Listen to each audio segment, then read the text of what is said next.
Welcome back, my lords and ladies, to the Cast Beyond the Wall. We are your guide to all things Westerosi, and we're here to bring you a review, analysis, and fan v fan debate of each episode of HBO's hit show, Game of Thrones. I'm Caleb Masters, and guys, I can't wait to play that sweet, sweet Soul Calibur DLC based on the Hound versus the Mountain, because I felt like I was playing a video game the entire game bowl. Had some really nice sound effects there, too. Some visual airwaves happening. It was crazy. I mean, they had fatalities. They had dragons flying in the background. It had everything you would see in a Soul Calibur level. They were taunting. There was taunts. Yes. Yeah. Just fucking die. I literally said that out loud too. I was like, oh my God, you read my mind. Just go ahead and die. Just go ahead and die. Well, today we'll be giving our initial review of Season 8, Episode 5, The Bells, before jumping into kind of a storyline by storyline breakdown of the episode. And boy, oh boy, what an episode it was. And boy, what an internet explosion of opinions that was. And as always, to jump into this especially meaty, also chilling episode, we are joined from the Dornish lands of Arizona. Sir. Name is Austin Lucari, and it's a day of mourning for me as we've lost another great hero of House Greyjoy. So I'd like everyone to a toast to Euron Greyjoy. To the death of Euron Greyjoy. There it is. No. Yeah, he was a king among men. Now we're also joined from the Starkish lands of Kentucky, sir. I'm Daniel Stull, and there's only really one thing to say after this episode. Behold a pale horse, and his name that sat on him was Death, and hell followed with him. That was pretty profound. I'm glad you pointed that out, because I was going to get into that, but Daniel, you said all that needed to be said, and holy shit, that's some foreshadowing that's heavy-handed, but only if you know the Bible. There it is. But I think it's pretty fantastic. But, we can't do it alone. You know, we have our rotating guest host seat. We had Ben Friend, we had Dalton Stewart, we had Alexandra Bohannon, all returning from previous seasons. And I'm so happy for such a big, important episode to bring back a guest host we had on last year to discuss another rather important episode. The writer, director of the film You People and the upcoming film Freaky AF, Laron Chapman. Welcome back to the Cast Beyond the Wall. Hey. It's good to be back. We got plenty to talk about. So much to talk about. So many opinions. And, Laron and I do movie reviews over at the Cinematic Schematic here every once in a while. So I feel like at this point, I was like, well, I've got to talk to you on the show at least once. Yeah, for sure. You picked the right one, as you said. This is it's a big episode, and we've basically been like texting each other all season long about what's going on. So this felt like the right time. Yes. Before we kind of dive into it, just really quick, how have you felt about the season as a whole so far? As a whole, I would say, without going too far into it, because we're going to say more in detail, but I've actually been very pleased with this season, with exception of last night's episode. Ooh. So last night was the letdown. And I am in the minority here on that. So that's okay, though. But that makes for healthy conversation. Maybe on this podcast, but somehow I feel like we're in the minority on the internet. I'm not really sure. I honestly don't know. It's just like the battle. It's disorienting. No matter where you look on the internet, there's different deaths happening and ensuing around you. So if you're listening out there, you can, of course, track all of our posts here on the Cast Beyond the Wall on our social media channels, including Twitter at cast_beyond_GOT and on Facebook at facebook.com/the Cast Beyond the Wall. And, guys, we have 2 more podcasts left. Can you believe that? We've got the series finale podcast. And then, as it was prophesied long ago, Daniel and Austin and I will meet in real life for the first time in the history of this podcast in 2 weeks. Oh. I don't know if it's going to make much of a difference for our listeners, but it's a pretty cool thing for us. So yeah, it's exciting. You know, it was our last opportunity because we're never going to speak again after this. Never. It's true. This was the extent of our friendship. It was just Game of Thrones, and outside of that, there was nothing left but shambles. As it is, our last 2 podcast listeners, I want to hear from you guys. We have received a few questions, and I'm actually holding a lot of those, I think, for our final episode. But if you would like to have your voice, that's right, your dulcet tones, your opinions on this season of Game of Thrones, maybe you hated the Bells, maybe you loved the Bells, but no matter how you feel about it, we would love to hear what you think about it via the form of an audio memory. And the easiest way to capture one of these audio memories is by recording it via voice memos on your iPhone. Or if you don't have an iPhone, you can look at similar recording apps on a Google phone or an Android. And all you have to do is record stop when you're done talking, and then emailing it to castbeyondthewall@live.com. And we want to hear what you guys think about the season. We also want to hear if you have any reflections on this podcast. We've been doing this since 2013, I guess 2014, if you don't count the pilot season. So many years, and we'd love to hear what do you guys think of this podcast? Are you going to miss us at all? Are you going to laugh at us? All the things, all the thoughts. Just go ahead and send them to us. And if you don't want to have your voice heard, that's okay too. You can just send a written email to castbeyondthewall@live.com. Or, of course, you can send us Facebook messages, Twitter messages, whatever best suits your needs. Without further ado, we're actually just going to go ahead and go straight into our review and talk a little bit about our initial reactions of this week's episode of Game of Thrones, Season 8, Episode 5, The Bells.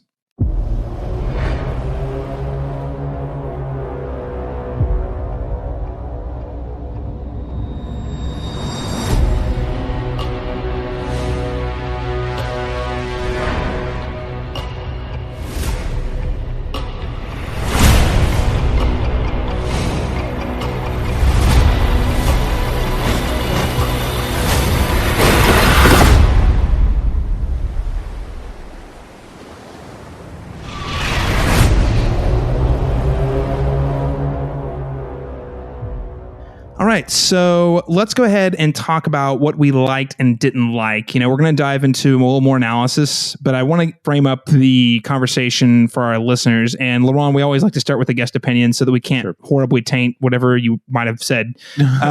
Sure. So tell us a little bit, you sound like you were a little less favorable with this episode. What are some things you didn't like about it? Why didn't you like it? Or maybe there were some things you did like about it. Can you go ahead and kind of lay it out there for us? I like the general setup leading up to King's Landing. I found myself very disappointed in many of the central characters' send-offs. I felt like they felt very flat and deflated to me. A lot of the character motivations, for me personally, felt like they had conveniently switched for this episode so that another outcome could happen. And to me, that felt lazy. But sure, that was my general reaction to it. Okay, so maybe some lazy setup or rush setup. Maybe the execution of it was a little cobbled for me, a little disjointed. But I understand we're also trying to compact, 10 years of a show into this 6-episode season. So it naturally is going to feel rushed. But there were a couple of things in particular that stood out for me that I wish had gone at least. Just a few things could have been changed for me to be more satisfied with what happened. The nice thing I think about this episode is, I don't know, this is a very nuanced conversation. I don't think it would be a true Game of Thrones if it wasn't incredibly divisive. If it was, you know what I mean? True. So I'm not necessarily going to disagree with you. I'm going to go ahead and pass it off to Austin Lucari, but we'll keep this conversation going. Yeah. So, I agree with Laron on I think a couple of points there. I think some of the character send-offs were a little flat. I think one in particular was way over the top. I think that overall, and this has been an issue for the past several seasons, is it was rushed. It's definitely rushed. We're compacting this season. We are kind of trying to really push to the end. And there's a lot that ends up on the cutting room floor, I think, in terms of character motivation and build up and things like that. That said, I did really, really like this episode. I thought it was edited better a bit than the Battle of Winterfell. I always knew where the characters were, why they were where they were. The flow of everything felt natural. Whereas the Battle of Winterfell, I honestly got a little confused as to where people were at.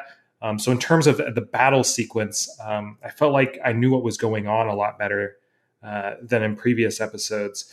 In terms of the really big questions that's been on the internet surrounding Dany, I know that a lot of people, were shocked by this. I felt like there was appropriate buildup throughout the season to this decision.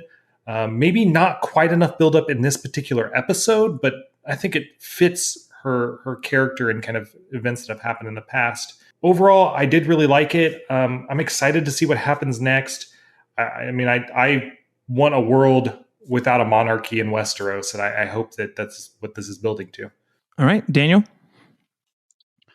I definitely can see the points that Laron and Austin are making, and I can agree with some of them. I think that there was a lot of, particularly one storyline that was just really unnecessary. It felt really forced and almost like fan fiction in this episode, which is really frustrating for me personally. And Daniel, I have no idea which one you're talking about. It sounded like fan fiction or fan service, or like it was in a video game. If you listen to me on this podcast, you already know what I'm talking about, because I've voiced my frustration with this storyline being built up to it, but we'll get into that.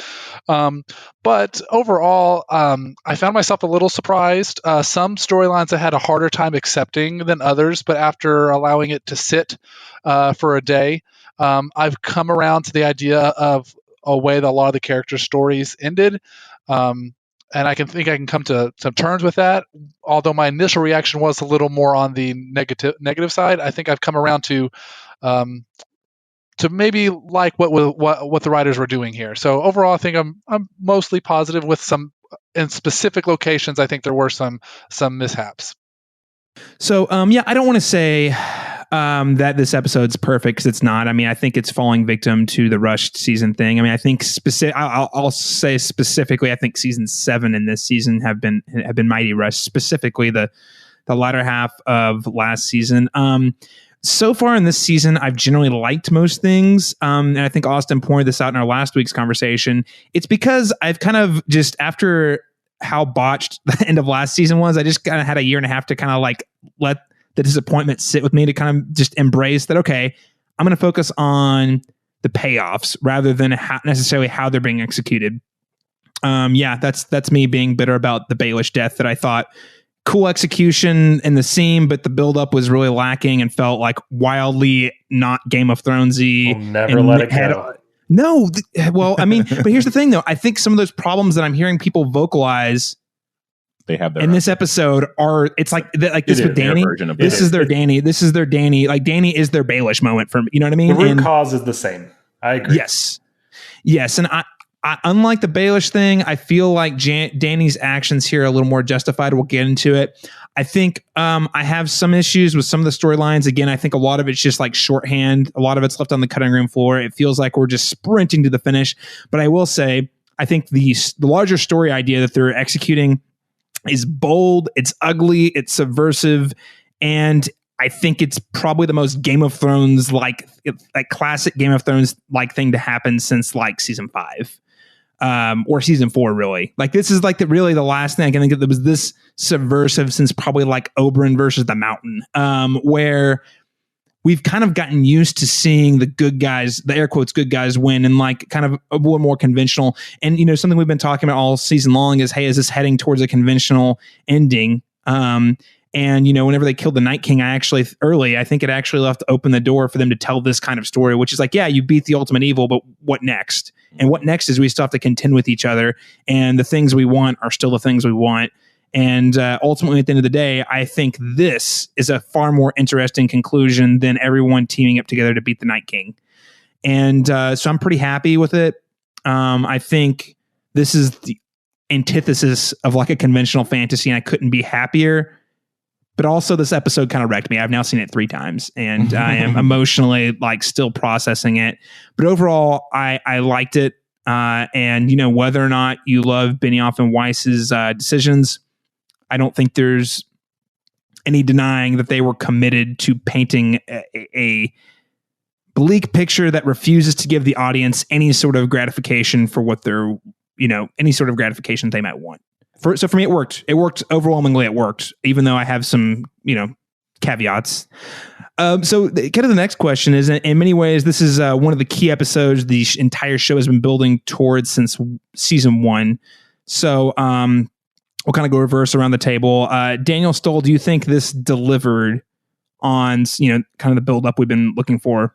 I think big picture wise, it did deliver. I think that there's some key moments, some small moments where maybe execution wasn't great, or we missed maybe some character motivation that we should have had.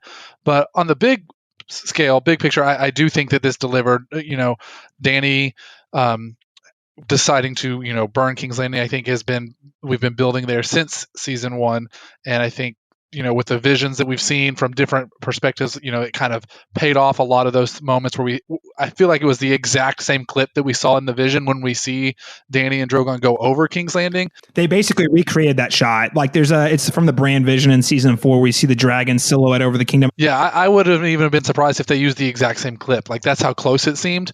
So that there was a lot of payoff there. I feel like seeing King's Landing just completely and utterly destroyed was a very like powerful image, as well as the focus on the amount of innocence, the innocent lives that are lost. And I think that's one of the biggest themes throughout the show is that all this noble squabbling gets a lot of innocent people killed. And I feel like that's kind of what this kind of shows how horrible that is in this episode. And so I feel like, yes, big picture wise, it really did land for me. And it built up to this moment.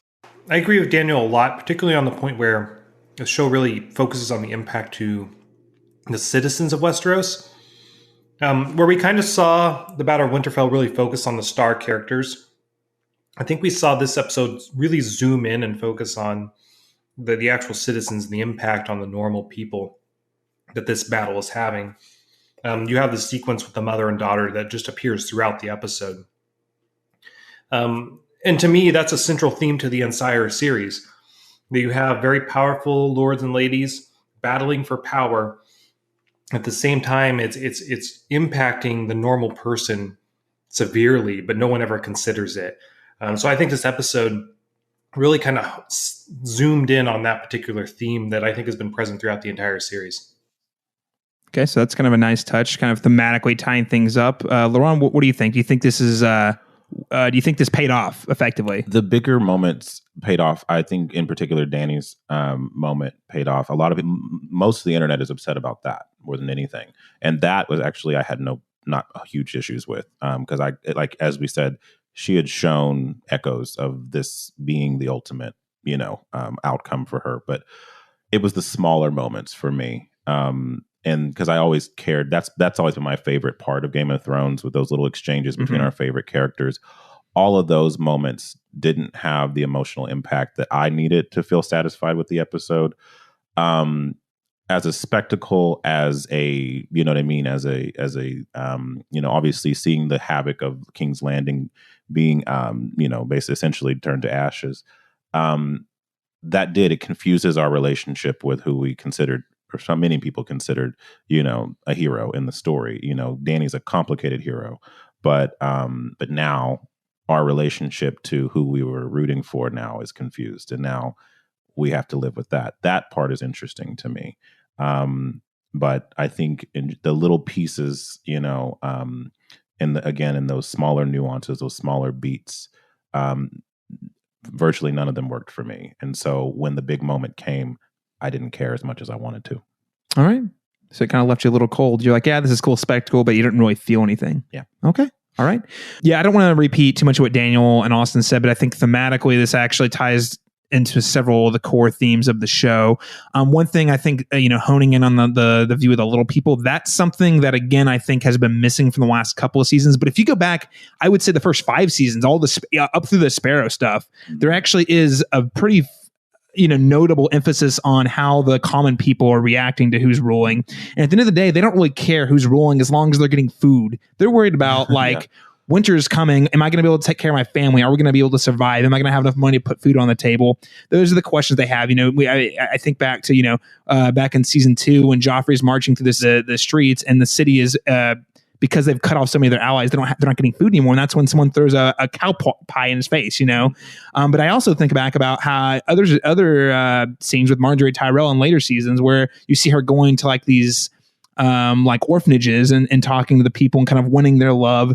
And this is something, and then of course the High Sparrow I think was a subplot that was it was almost fully realized. I don't think we ever quite 100% got where it was going because it ended so abruptly. Yeah. But I think the idea that all of these people who have been like just totally screwed over by the war have turned to religious fanaticism in order to find meaning in their miserable lives. I think my favorite example of that theme is there's a situation where the Hound steals from like a random farmer that he came across. And then seasons later, he finds them dead. and he feels like remorseful, like maybe his actions caused this to happen. I mean, it just kind of really drives home that point. Season 7 and season 8 so far, I think has overlooked that. Now, that said, I did really appreciate that coming back up, because I think that's something that we've kind of maybe lost a little bit of perspective on as we get so focused on, all of the royals battling each other out. And I like the idea that, power corrupts. No matter how noble the intention, people wielding power are going to act to fulfill their agendas at the cost of those without power. And, that's the thing about Daenerys that's really tragic and beautiful at the same time. I mean, beautiful as a story arc, tragic as a character, and ultimately I think really fulfilling is that we did love her. And I mean, I've had, all of us on the show over there just had qualms with like some of her actions. And that's the thing. I think we have seen her have tyrannical tendencies. We've seen her take incredibly extreme actions in order to prove a point and to strike fear into people. And, we've seen kind of how she actually has like a certain lack of empathy for her enemies. I'm not saying a total lack of empathy. I'm saying a lack of empathy for her enemies specifically, that allows her to sort of justify incinerating a bunch of people. Or for example, back in season 3, hanging up the masters, one master per mile at the mile marker, which is something that firstly they did to the slaves. So she was just repaying the favor. But I mean, but she didn't have to do it. She didn't have to do it that way. To, yeah. And she also, in another season, like literally lured some of the masters down into the pyramids just to prove, and lit a bunch of them on fire just to say, hey, don't screw with me. Yeah. So, and I also think there's a whole laundry list of examples. She executes a slave in public to make an example of him in Marine. There are a lot of things that she's done, and this is not me trying to be like point out and say, oh, we told you so, but I think that's the kind of stuff with Dany that we talked about on this podcast over the years is like, hey, what do we make of this? Like, she's supposed to be the good guy, but then she does really terrible stuff. And I think this episode in particular really paid off on really flipping the script and saying, it's easy to justify really terrible actions when you think the people she's doing it to are actually monsters. And it's not that they're not, but what happens whenever she takes matters into her own hands? What happens when her very black and white way of looking at things goes against the grain of the people you do care about? Does it make it any more or less okay? Oh, I was going to say, that's an issue I also have with Arya's entire storyline. I think she has similar issues. Yes, she does. But she hasn't gotten that type of consequence, I guess. Yeah, criticism. We haven't seen that from her yet, which really is kind of an issue with her character, in my opinion. Sure. No, we've talked about that. We've talked about Arya too. I remember back in season 5 when she brutally, massively executed Meryn Trout in a very twisted, sadistic manner, and I was like, dude, I do not feel comfortable rooting for her anymore. So yeah, I think that's the same. Yeah, Austin, that's a good example. Laron? All the characters are definitely deeply flawed. I think that in going back to the people of King's Landing, people who have felt one way or the other about Dany's actions in the conclusion, their justification for it is they're saying that for the people who were in favor of what she did, because I've had some people raving about her choice, is that these are the same people that had called or cheered on Ned Stark's death. And they felt in that way, they didn't have as much sympathy for these people. And I thought that's an interesting justification. That doesn't work for me, but I think that's an interesting justification. It doesn't really work for me because I question how much the common people actually know about what's going on. Fair. You know what I mean? It's like if you have someone the crown declares a public enemy, we do this in this country all the time, right, which I think is obviously the parallels that they're trying to draw here, and not just between and I don't think it's just exclusive to America, but I just think it's about sovereign powers and the cost of war is brutal. But I mean, it's easy for citizens to cheer on the death of someone who's been declared a public enemy without knowing all the facts. Fair. So Ned Stark, yeah, he was a traitor. For all the comic people know, traitor. Yeah. You know what I mean? But I guess I know it was a really long answer. I do think it pays off really well. And I also do really appreciate, and I know appreciate's kind of a weird way to put it. You guys wanted a battle. You wanted an epic battle. Well, here you go. You want to know what sacking a city looks like. You want to know what your air quotes hero sacking a city looks like. Well, it looks pretty terrible. And again, this is another key theme I think Game of Thrones has done really well in the past is be careful what you wish for. I think back to Oberyn versus the Mountain. You're like, yeah, let's see those guys fight. And then that ending is so brutal. You just feel kind of like sad. Or Arya, as we mentioned, the Marion Trout thing. I mean, how many times did we see her kill, like brutally massacre people? And I was like, I don't think I can I can't get behind that. So it's kind of like giving you what you want in sort of a twisted way. The death of Joffrey is another example. That's kind of a thing that I think paid off really well here for on the grander scale with Dany. But long answer. But I think we should move on. Last question before we get to kind of like the storyline by storyline breakdown. Do you think this sets up for an interesting and enticing series finale? And we'll again reverse. Throw it back to you, Laron. For me personally, the things I wanted to see are null and void now because they will not happen because of the last episode. This episode, what is to come? I want to see. I want to see if there's any other tricks to have up their sleeve, or if it's inevitable, what's left to do. I mean, the last thing standing at this point is now Dany has to essentially go to war with Jon, and the Starks. So that's the only thing left standing in her way, of the throne. And, it feels inevitable that she will not, but you never know. They pull a lot of last minute things on us, as this episode proved. So I would not put it past the show, to be so nihilistic as into having her like executing her enemies and winning. Mm-hmm. I mean, I don't think that's going to happen, but it would not after in episodes like this, I would not be shocked. Yeah. I don't think it will happen, but if it did, I would not be surprised. Right. Austin? No, I am real excited to see what happens next. I think back on Dany's desire to, quote unquote, break the wheel. And after seeing what happened in this episode, I feel like she's done exactly that. But with the unintended consequence to herself that she's probably destroyed her chances of ruling as well. I'm really excited because I feel like we're going to enter a phase in Westeros without a single ruler. I don't think Jon's going to rule. I don't think there will be a king or queen or a throne at all because it's kind of buried under rubble at this point. I look forward to the fulfillment of Dany's desire, even if it's not what she initially intended. I think it does. My fear, I am a little bit nervous, but I think it can be interesting if, depending on which way they go with it. They've clearly, as Laron said, set up this to be like a Dany versus Jon and Sansa and Stark family scenario. My fear is that what I think will happen is that, Daenerys will lose and that Jon will be like this victorious person, then maybe he's like the one standing there and it's him on, quote unquote, on the throne or whatever.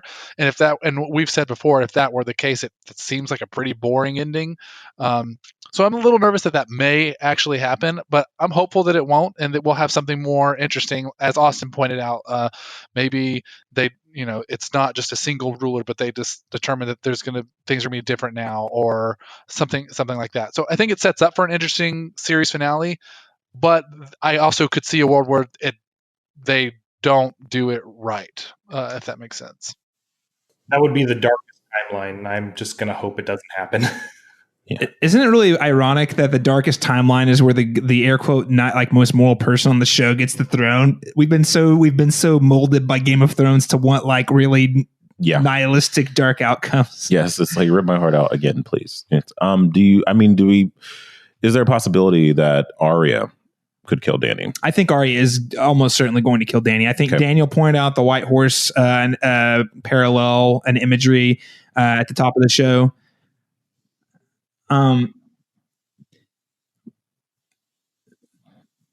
So to point out, so basically in the book, I'm glad you brought that up, Austin. So, Melisandre, brown eyes, Walder Frey, blue eyes, Night King, green eyes. Well, we had speculated before it could be either Cersei or Daenerys. Now, Daenerys in the books has purple eyes, but they tried to do screen tests with it. It didn't look well. So they went and reverted to Emilia Clarke's natural eye color, which, hey, guess what?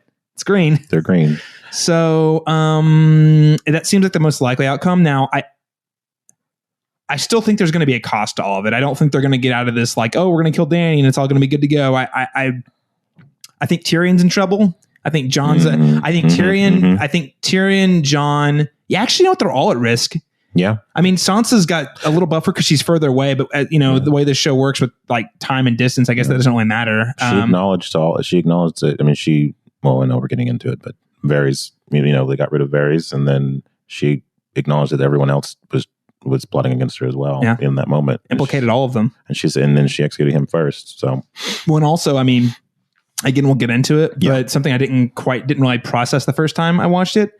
But Grey Worm takes note that Jon stops trying to fight. Like, he looks back and sees that he's trying to stop the fight. Yeah. Mm-hmm. Yeah. So I don't think that's going to go over well with Dan. Unnoticed. Yeah. So, I'm with you guys. I think there is a risk for it to be really boring, but I do think they still have some more tricks up their sleeve. I don't want to get too into the weeds of this question, but this is where I feel like there's been a lot of things the showrunners have done that we're not sure if it was if we didn't know if it was Benioff and Weiss. We didn't know if it was Martin. There are certain things they told us were Martin. This season, they said they were not going to tell us what they wrote, what versus Martin wrote. This episode, I mean, obviously not the very specifics, but like the high points with Daenerys, this felt like a very specifically George R. R. Martin classic Game of Thrones thing to do. And it's, I think there's still going to be some more of that up his sleeve. I think so. We'll see where it goes. If they're wise, right? I, for one, am very excited about the series finale, though. More excited than I was 2 weeks ago, because as we've talked about on this podcast, we thought, oh crap, it's going to be a big battle with Cersei, and then it's just going to wrap up all nice and neat. And fortunately, it did the Game of Thrones thing and got a lot more complicated. All right, so let's go ahead and jump into kind of our storyline by storyline breakup. So Laron, you mentioned Varys. I think let's go ahead and jump right into that. Sure. And we're not necessarily going to go through scene by scene, but this is Varys has been. I mean, him and Baelish, they're the two oldest schemers in Westeros. I think they were both introduced in episode 3 of Game of Thrones as part of Robert's council, and it really broke my heart that we saw Baelish bite it without another scene with Varys. And so Varys really was the last schemer left. Sure. I mean, of the old guard of schemers, I mean, him and Cersei, I guess you could say. For the longest time, I don't know about you guys, I was like, he's not doing anything. I mean, he wasn't really relevant when they were fighting, ice zombies and everything. But, last episode, he came back into the fold. Yeah. And I thought it actually, despite some issues with the last episode, I thought it actually was like, okay, we're moving in a more interesting direction here. Mm-hmm. So I guess my question for you guys is, were you satisfied? Were you satisfied with the way Varys's character arc concluded? Laron? Personally, yes. That was one I was fine with. That was one of the smaller moments I didn't mind. I thought that he went out, we start the episode with him, and he's writing something very prominent, some inflammatory knowledge that we don't know how many people are aware, if he sent that off to more people before he was executed. So there's some interesting mystique there, with his send off. It's like, we don't know if there's one more little thing that he is planted in his absence. So I think his send off felt proper, felt right for me personally. Yeah. All right, Daniel? I think this one makes a lot of sense. I think that, Varys understood the risk that he was taking by doing this. Mm-hmm. And I think he, clearly, would have made that decision anyway. And as much as we don't, at times I haven't been sure what Varys was doing, he has always said that he is fighting for the realm. And I think that he goes out showing that that's really what he was about. He truly believed that this was the right thing to do, and he was willing to die for it. And so I think it does fit, even though he's a secondary character and we don't get a lot of him as much, maybe as much as other characters. I feel like this really fit his character, and their moment with him and Tyrion, how they had a little exchange where they really did respect each other. Kind of felt like they were saying goodbye to he was saying goodbye to one of his real good friends. And it's nice to see that, because at the beginning they talk about, how they wish they could be friends, and it really did develop into that. So I'm glad that they got that moment there at the end. Yeah. But it's just kind of bittersweet that they got that moment, because Tyrion was the one who got him killed. Yeah. You know what I mean? It comes with that caveat. Yes, it's a great send-off moment from friends, because you do see them saying, doing that touching goodbye, but also right after Tyrion said, "It was me." Nothing good in Game of Thrones comes without sacrifice. It's true. It's just it's a sad fact. Very true. Austin, anything you want to add to your thoughts on Varys? Yeah, I mean, I think if we look back on deaths of minor characters throughout the series, this is probably one of the better ones and the more significant ones out there. Varys wasn't always the most important character, but I think he really got some room to breathe at the beginning of this episode and really kind of got to show that how much he views himself as a patriot for the realm. It was really nice to see him get a solid, 10, 15 minutes build up to his death here. It was really nice. I liked it a lot. A solid 10 to 15 minutes in an episode in a season where there's not a lot of time to go around, which, again, it's probably, I'm a little bummed by how little he's done the last probably year or season. But I mean, this really did feel like a really proper, appropriate send off. Yeah. It really does make me long for those old days. Cause again, he was one of the shadow players in those early seasons. He was full of mystique. You didn't know what he was about. You know what I mean? I remember there's that scene where he tells a story about how the guy who cut him, and then you find out he's got this dude trapped in a box, and you're like, what the heck is that? You know what I mean? And the way him and Baelish were always going at each other, you're like, you always get the feeling they were playing a bigger game. And you're right, you guys are all spot on. Whereas Baelish was ultimately serving very selfish desires, Varys does appear to have always wanted to serve the people. And the fact that he went out the way he did, I mean, even up until last episode, we were still doubting that. We were like, he says that, but do we really believe it? Well, I mean, he went out with honor, I would say. He went out stating that, and he even said, I hope I'm wrong. I hope I was wrong. I mean, he wasn't. He wasn't. But he was he had that moment of I hope I'm wrong, and Dany does liberate the people and does serve as a good ruler. So, and I think that's the most important thing too about it is that now for the people who are upset with Dany's choice or didn't see it coming, I don't know how that was possible, but he was right about her, and so his death now is noble, right, and so and that's why his message will be that much more important depending on if it actually got out. Right. Yeah. So that's my next question. Around the table, do you guys think? So we saw him writing a letter at the beginning, and then we see him right as he's dying. He's writing what appears to be. I took it as a different one, which made me think he was writing multiple of these and sending these around. So he might have leaked, the secret. Kind of like Game of Thrones leak. Yeah, Trump's emails. Yeah, exactly. Like Hillary's emails. Hillary's, excuse me. Sorry. So, Laron, what do you think? Do you think he got? I feel like, as you said, to have spent that much time on this particular information. I mean, like we said, we know, the audience knows. We know that a handful of people know, and the message is going to get out. It has to.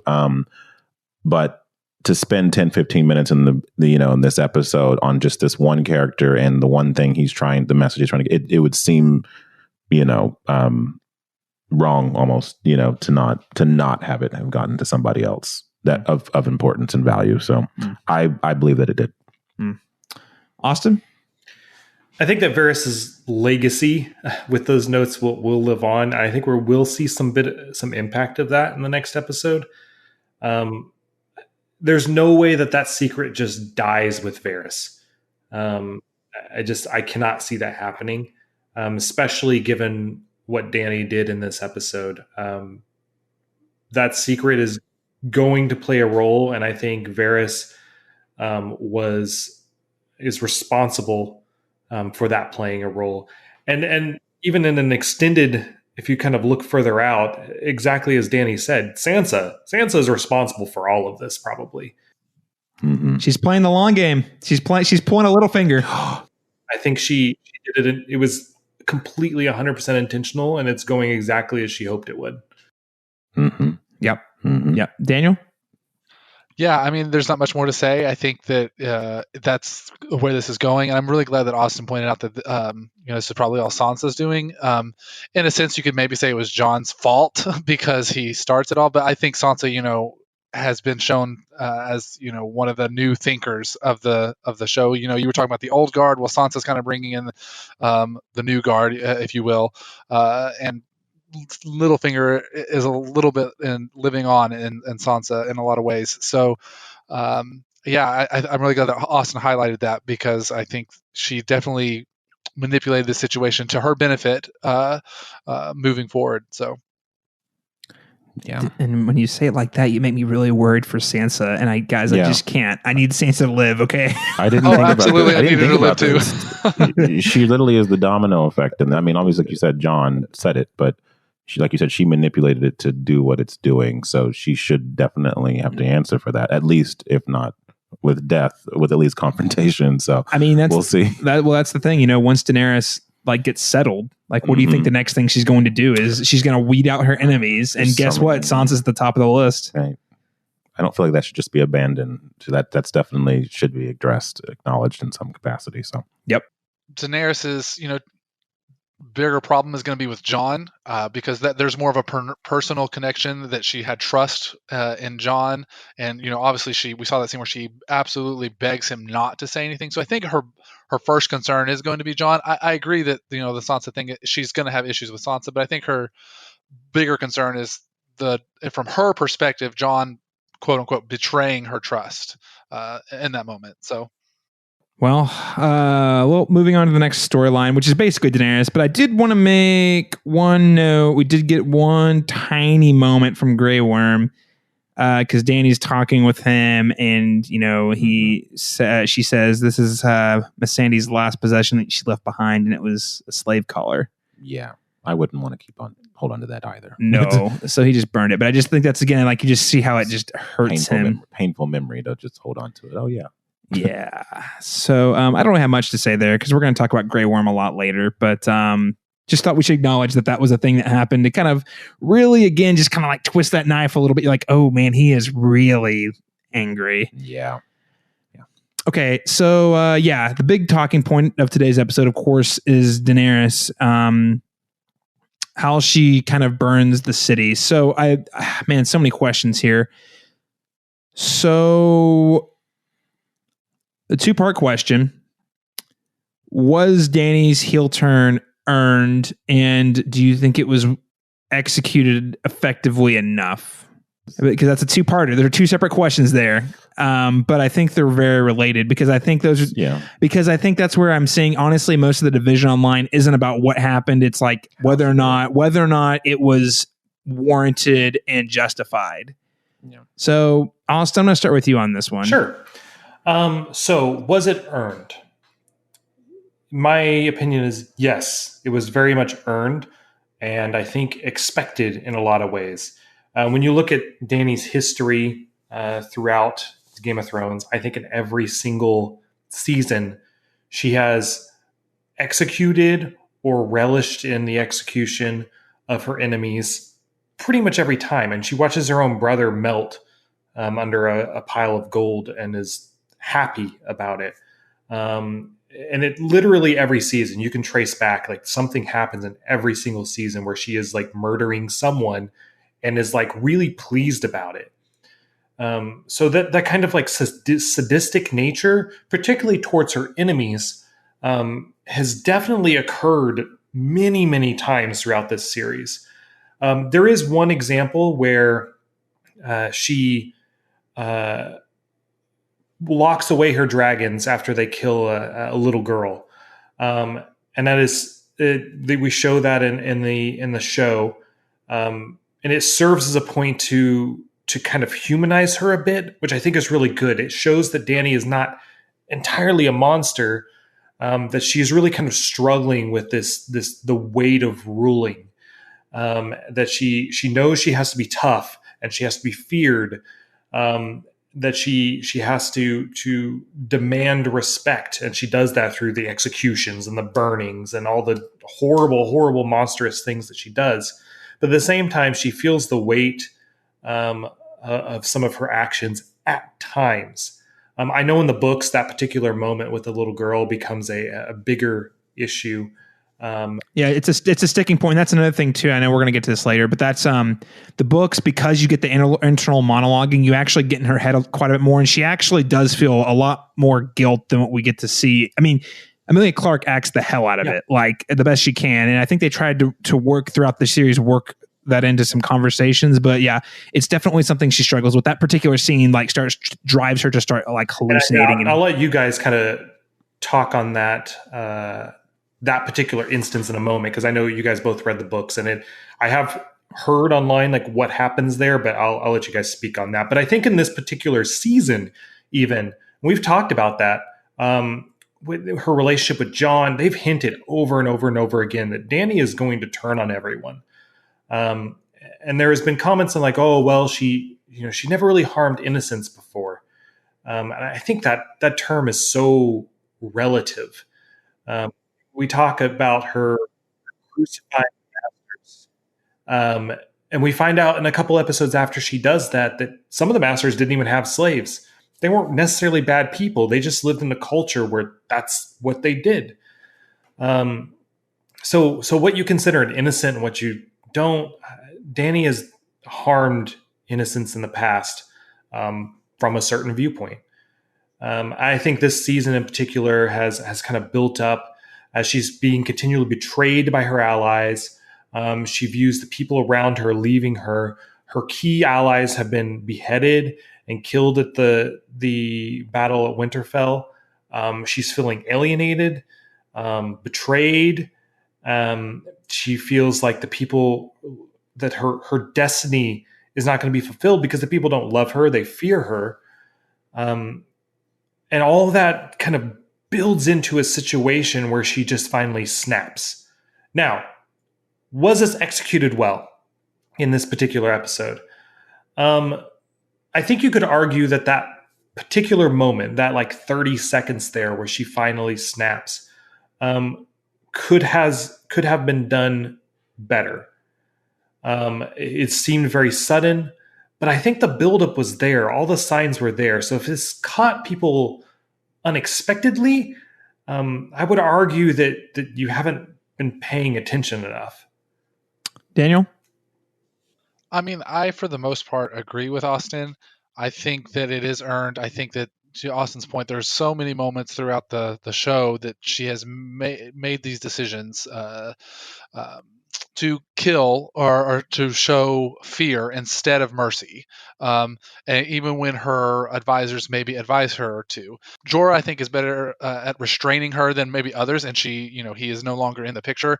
I think this episode, quick side note, makes his death even a little more tragic, but I think that this is clearly where the show has been building. I think it makes sense.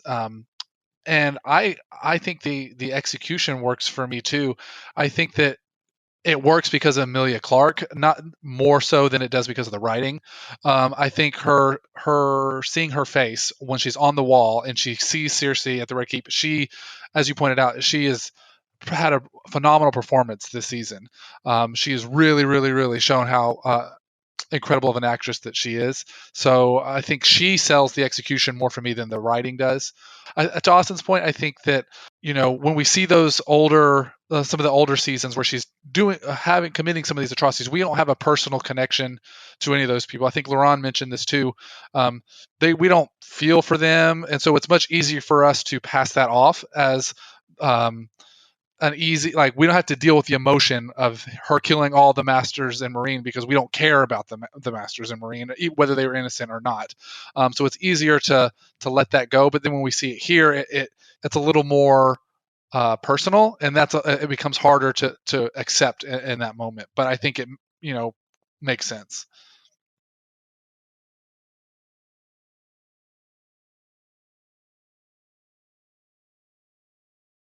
The moment is confused, as you said. I think I agree with you that Emilia Clarke is the reason why it works. Yeah. I think, like you say, narratively, we anticipated on it happening. There were a few beats missing, leading up to the moment, but she sells it, and I agree with you there. I think the writing is lacking somewhat. I don't really know what would have honestly made it better for a lot of people, but maybe more time. More time, maybe more time, maybe 3 more episodes. Yeah. of laying out, her motivations and why this has to happen in her mind. But I think it's executed effectively because everyone it feels something about it. So I think the scope of it, like when you tease out certain characters throughout this is like you said, she killed some innocent people. She had, maybe it was 2 at a time or what have you. You know what I mean? Like, different people that, again, people were not invested in.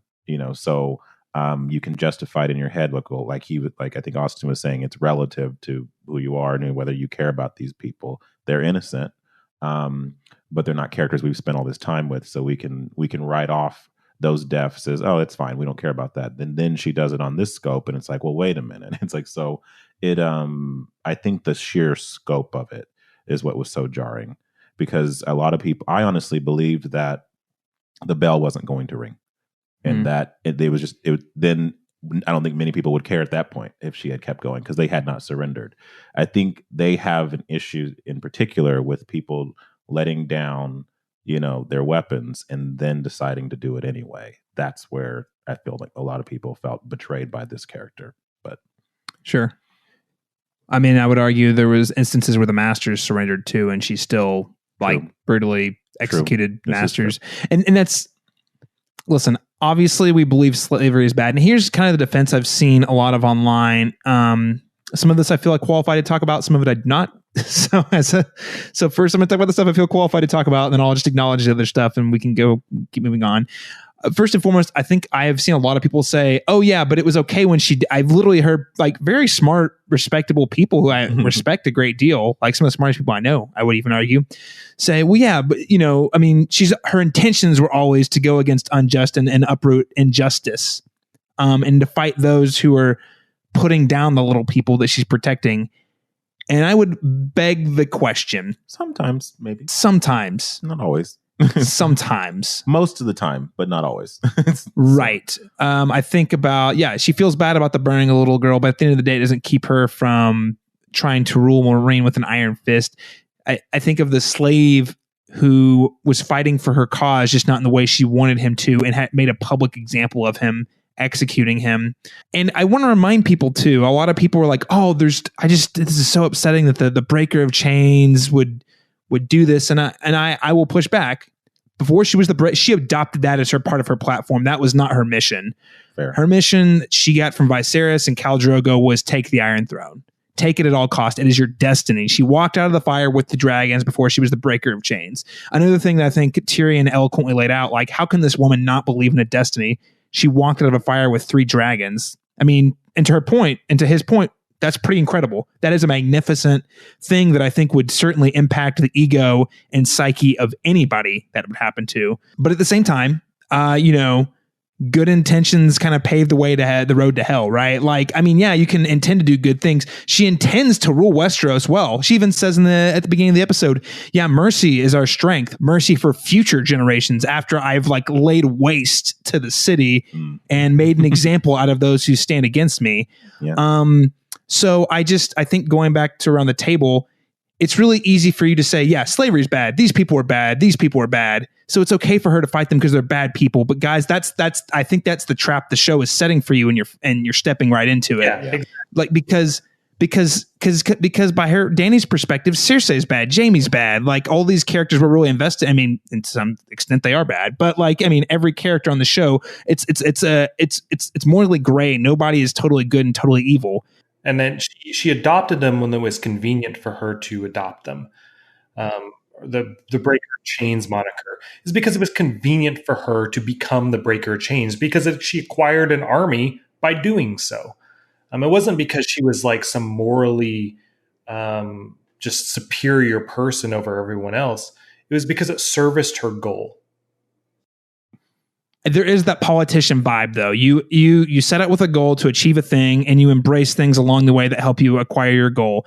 And to her point, I don't think it was all a lie. I just think, because she did come from slavery, I think she sympathized with the cause. But I just want to re-articulate that I think if you're paying attention and you're watching the show throughout, I think it's very clear that her goal never changes. She adopts these things along the way, and she is fighting for them, and she does want to be a good ruler. That's why she stays in Marine. Like, it's not that she doesn't have good intentions or noble goals or noble ambitions, but I'm saying is noble ambitions and good intentions are not enough to make cast aside in service of the bigger cause. Exactly. Daniel? I think also, to your point, she wants to be a person who rules well and does good things and shows mercy. And she talks a lot about wanting those things, but then when push comes to shove, she doesn't do those things. She has this kind of dichotomy about her where she has an idea of how she would like things to go and rule, but she's willing to sacrifice all those things to get to that point. And so she, I think, wrestles a lot with herself about, wanting to be this way, but is this way. And I think she really, really wrestles with that idea of, the idea that she has for herself versus what she is. Well, I think that's a common theme we've seen in this last season, which is all of these characters, and I think I mentioned in the last episode, these characters that we follow throughout the show are being tested. Can they overcome their worst impulses? We see it for Jamie, which we'll talk about later in this episode. We see it for John in the last episode where he's like, all he had to do was keep a secret. All he had to do was not be ridiculously honest and keep a secret, and he couldn't do it. Like, because he just felt like his honor and is his Achilles heel. And I think for Dany, that is, as we've talked about, she can't resist implementing these means in order to accomplish her goals. She has the tools, she has the willpower, and she has the vision. So why not do it? I think for her, at the end of the day, like, I've seen a lot of people post up there is that this is character assassination because they quote the whole, this is last season when she says, "I will not be Queen of the Ashes." But what people they keep playing that clip, but what they keep not playing is earlier in that season, like probably even the episode before, whenever they had to talk her out of taking her army straight down to King's Landing and attacking with dragons. Like that happened like literally the episode before, and people were like, she would never do that. I'm like, guys, you context. She literally, but that was only after people talked her out of not doing that. Like that raises a good point, because I know that in the books she has a lot of internal monologue that you get because books are a medium where that's easy to do. They've tried to substitute that in the show with conversations with her advisors to varying degrees of success, I think. But if you're paying attention to those conversations that she's constantly having with Tyrion and Varys and Davos and everyone, she's always throwing out like really terrible, horrendous, monstrous ideas. And that's there to illustrate that she's struggling with this concept of not killing innocents. I think that's there as a substitute for that internal monologue that you do normally get in prose that you can't really get in television. Yeah. Yeah, and I think Joanna Robinson over at Vanity Fair wrote a really great piece about why maybe book readers might have seen this coming and found it a little less surprising than show watchers primarily. And it is specifically because the internal monologuing, because you can see the thought process with Dany in A Dance with Dragons, the most recent book. You start to sense this like psychological breakdown, and we don't need to get in all the ins and outs of it, but you see that this is a struggle for her. Like she puts a lot of pressure on herself and has all these big grandeur, these ideas of grandeur and conquering and ruling. But she also she does wrestle with the things she's done too, and it kind of eats at her from the inside out. I don't know, Daniel. I mean, you've read the books as well. I mean, do you have anything you'd like to add to that? I mean, I think Austin's point's a good one. Being able to like see her actual internal monologue and her thoughts and how she has the guilt, but also has the thoughts that she thinks about doing that she doesn't do, but then it's hard to bring that into a show perspective. And Game of Thrones has not done like a lot of internal monologuing like ever on the show, so it'd be hard to or like a lot of, and when they do use like visions, it's very sparingly. So it's really hard to bring some of that, I think, over to the show. So I think that's basically all I would say is that there is some of that issue there. Yeah, some of it's missing. The way they work it into the show, while I think is good, is not it does not fully replace and substitute the internal monologuing we get in that perspective.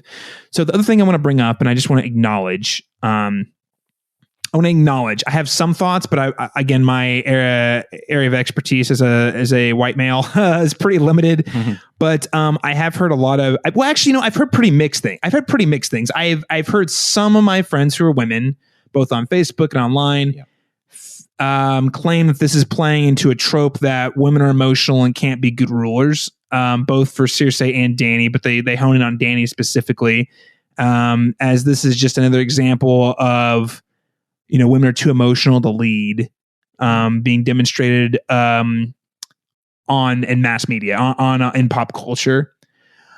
I struggle with that because I don't think I see where they're coming from, and I see that, but I don't think that's looking at the whole picture.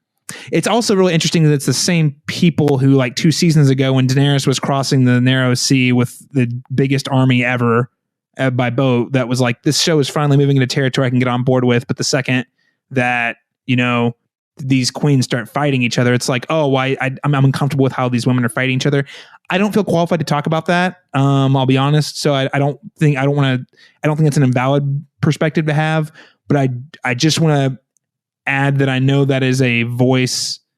That is a view, a perspective I'm hearing a lot of, but I will also say that not all of my women friends feel that way either. It's kind of, everyone's got their own opinion on it, but it is consistent. It should be noted that aside from our 2 biggest characters, female leaders in Dany and Cersei, we also have Sansa and Yara, who are both leaders of their own kingdoms.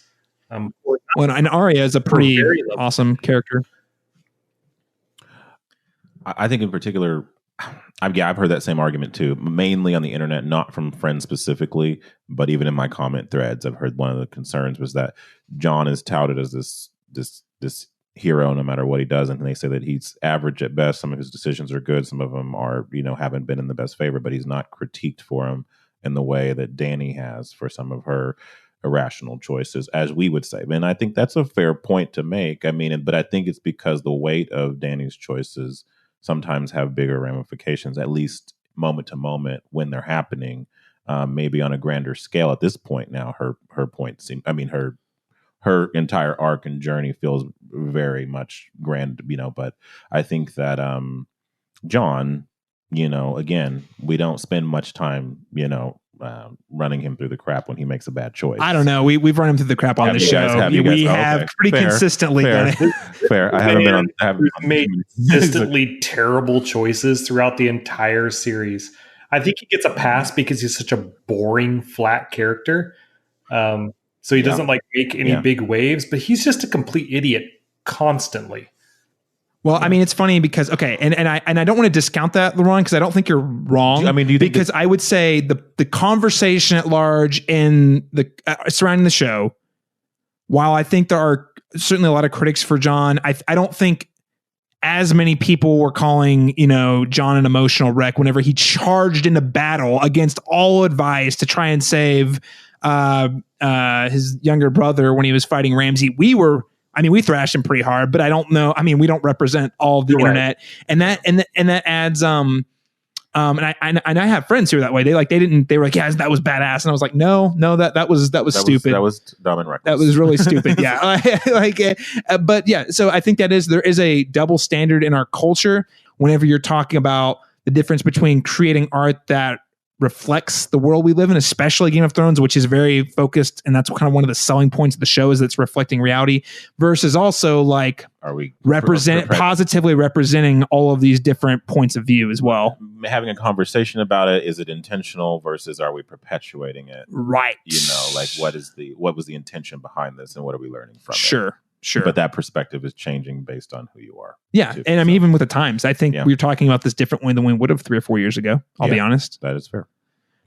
I'm sure Me Too has happened during this. So that conversation probably is centered around that as well. We're more hyper aware of it now. Yeah. So I know we had a lengthy conversation with Alexandra last week about Brienne, this in the context of Brienne. Mm-hmm. And I tend to follow in line with, I think it's unfair to say that her acting emotional is poorly representing her, because I think to say she's can't act emotional kind of robs her of the ability to be fully three-dimensional. It robs her for humanity. She's a powerful, independent character, but she's still human.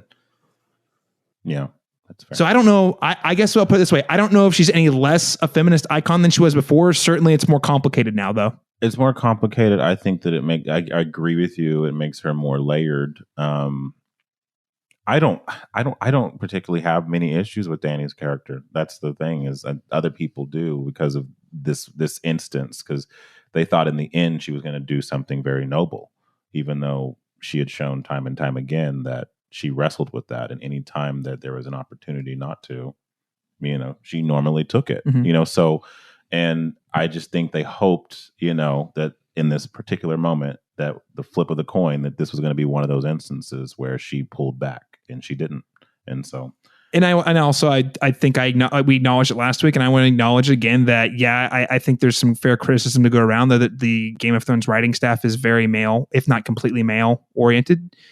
I don't know what the review processes look like for these sorts of things. I think they should have someone or some people reviewing it for this type of stuff. But I personally found this to be a very powerful and terrifying and fully realized portrayal of Daenerys. So I don't know. Yeah. So Austin, speaking of Daenerys and doing terrible, awful things, I think she got you a lot of fantasy points this week. Am I right? Shit.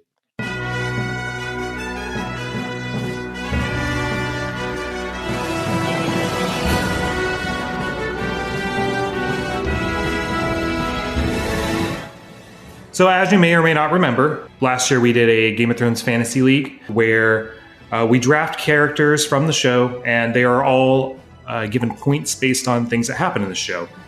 The 5 categories are violence. Any man dies with a clean sword, I'll rape his fucking corpse!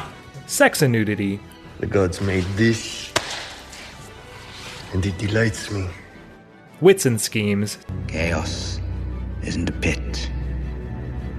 Chaos is a ladder. Status and power. Power is power. And finally, drinking and eating. I understand that if any more words come pouring out your cunt mouth, I'm gonna have to eat every fucking chicken in this room. Right now, Caleb Masters is still in the lead with a 1,610 points. It was a very fine lead, very good. I am in second place with a really, honestly, surprising comeback with 1,445 points. I believe last week I was behind by like 500-600 points or something like that. I told you, Austin, last week you were like saying, I'm done, we're done, there's not a chance to catch Caleb. I said, guys, there's still a big thing going down, and there's probably still another big thing we don't know about that's going to go down. So we'll talk about that here in a minute. Daniel is in third place with 930 points. I think Daniel has a lot to overcome to try to win this. Probably still has a shot at second place potentially.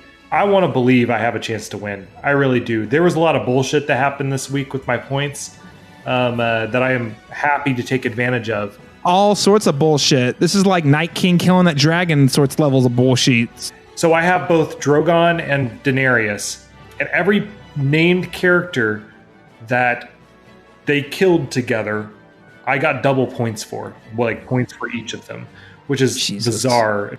She killed Cersei and Jaime. She killed Nora, which is a named drafted character running through the streets. So that all together netted me 150 points, which is insane. That's an equivalent of a dragon kill, by the way. It is a lot. So it's kind of crazy. I definitely have a shot at winning. The thing is, Caleb has both Jon Snow and Arya Stark. So I think that's probably going to seal the deal for him next week based on where I believe the story is going. Daniel, do you have anything to say about your current situation? I was really, really expecting more from Cersei because she was on my team as well as Jaime. And, as points go, neither of them really did much this season. They didn't get a lot of kills. They didn't have a lot of moments like that. So I put my money on the Lannisters, and, the Lannisters failed me this season in terms of points. So you're saying what I'm hearing is they didn't really pay their debts. Exactly. Well, that's kind of a shame because I know you were putting so much stock in the fact that Cersei was going to get all sorts of kills this week, and then Oh boy, it just did not happen. She has to personally get the kills, so that's difficult. Well, I honestly did not think Dany was going to get those points either, but she ended up as the top scorer this week with 240 points, as she was also named the MVP of the week, just because of the sheer power that she wielded throughout the episode. So glad to have her on my team. Wasn't expecting that type of scoring from her, but I'm glad I got it. Bullshit. I'm calling shenanigans. It is shenanigans, but I'm benefiting from it, so we're going to allow it. Is Coach Belichick on your team too? Look. I love nothing more than a deflated football. No matter what happens after this, no matter what successors show, this is how it's going to end between you and me, right here, right now. They're all going to be no. They're all going to be no. Just keep in mind that even if you win, no one's going to give a shit because no one's going to listen anymore. It's going to be bad. It's all going to be null and void because everything that's happened is actually just a vision from Bran, and none of it's actually occurred yet. So he wakes up from his coma.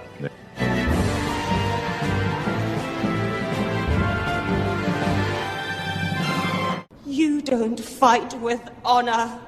No, he did. Austin, well, thank you for that breakdown. Next week's going to be an exciting week, but let's go ahead and move on. I know we spent a lot of time talking about Daenerys, but we do have other storylines to touch on. First and foremost, Tyrion Lannister. So obviously we saw, there's that scene at the beginning of the episode where he's, talking with Dany, and she basically, by the way, I just want to throw this out there. She does warn him, if you fail me again, I'm going to roast your ass. And also, he immediately goes from doing that to freeing Jaime. So, and the Dothraki were there when he did that. Or sorry, not the Dothraki. The Unsullied soldiers were there when he did that. So they know he did that. So yeah, I don't foresee things happening well for him. One scene I want to hone in on here, though, was the farewell scene between Jaime and Tyrion. So yes, Tyrion does go and does repay the debt. Unlike the Fantasy League, they did repay their debts in the show. Tyrion frees Jaime and gives him the chance to go return to Cersei and tries to persuade them to ring the bells and then run for it. Yeah. I found this to be a very moving send-off. Like I felt like this is. I know, Laron, a lot of the little moments didn't work for you in this episode, but this is one that really felt earned. This is one that definitely earned. I felt. I mean, that in particular, that goodbye was very impactful for sure. A goodbye, very sweet. Again, for him and for Varys, and for he had a lot of nice small moments. In this episode. I think this was actually a very big episode, like a very important episode for Tyrion. And I would say some of the best acting Peter Dinklage has done in the last couple seasons. And I know we've mentioned this before, but I just got to say, where the scripts lack in this season and last season, the acting really has risen to the occasion. Because Nikolai Coster-Waldau, also phenomenal in this scene. I mean, throughout the episode, but overall phenomenal. Daniel, you're a big Jaime Tyrion fan. Like, what did you think this is a fitting send off?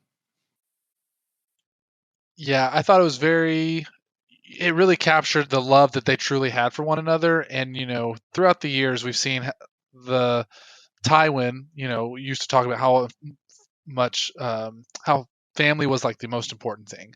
And these two, I think, with each other probably encapsulated that more than anyone else.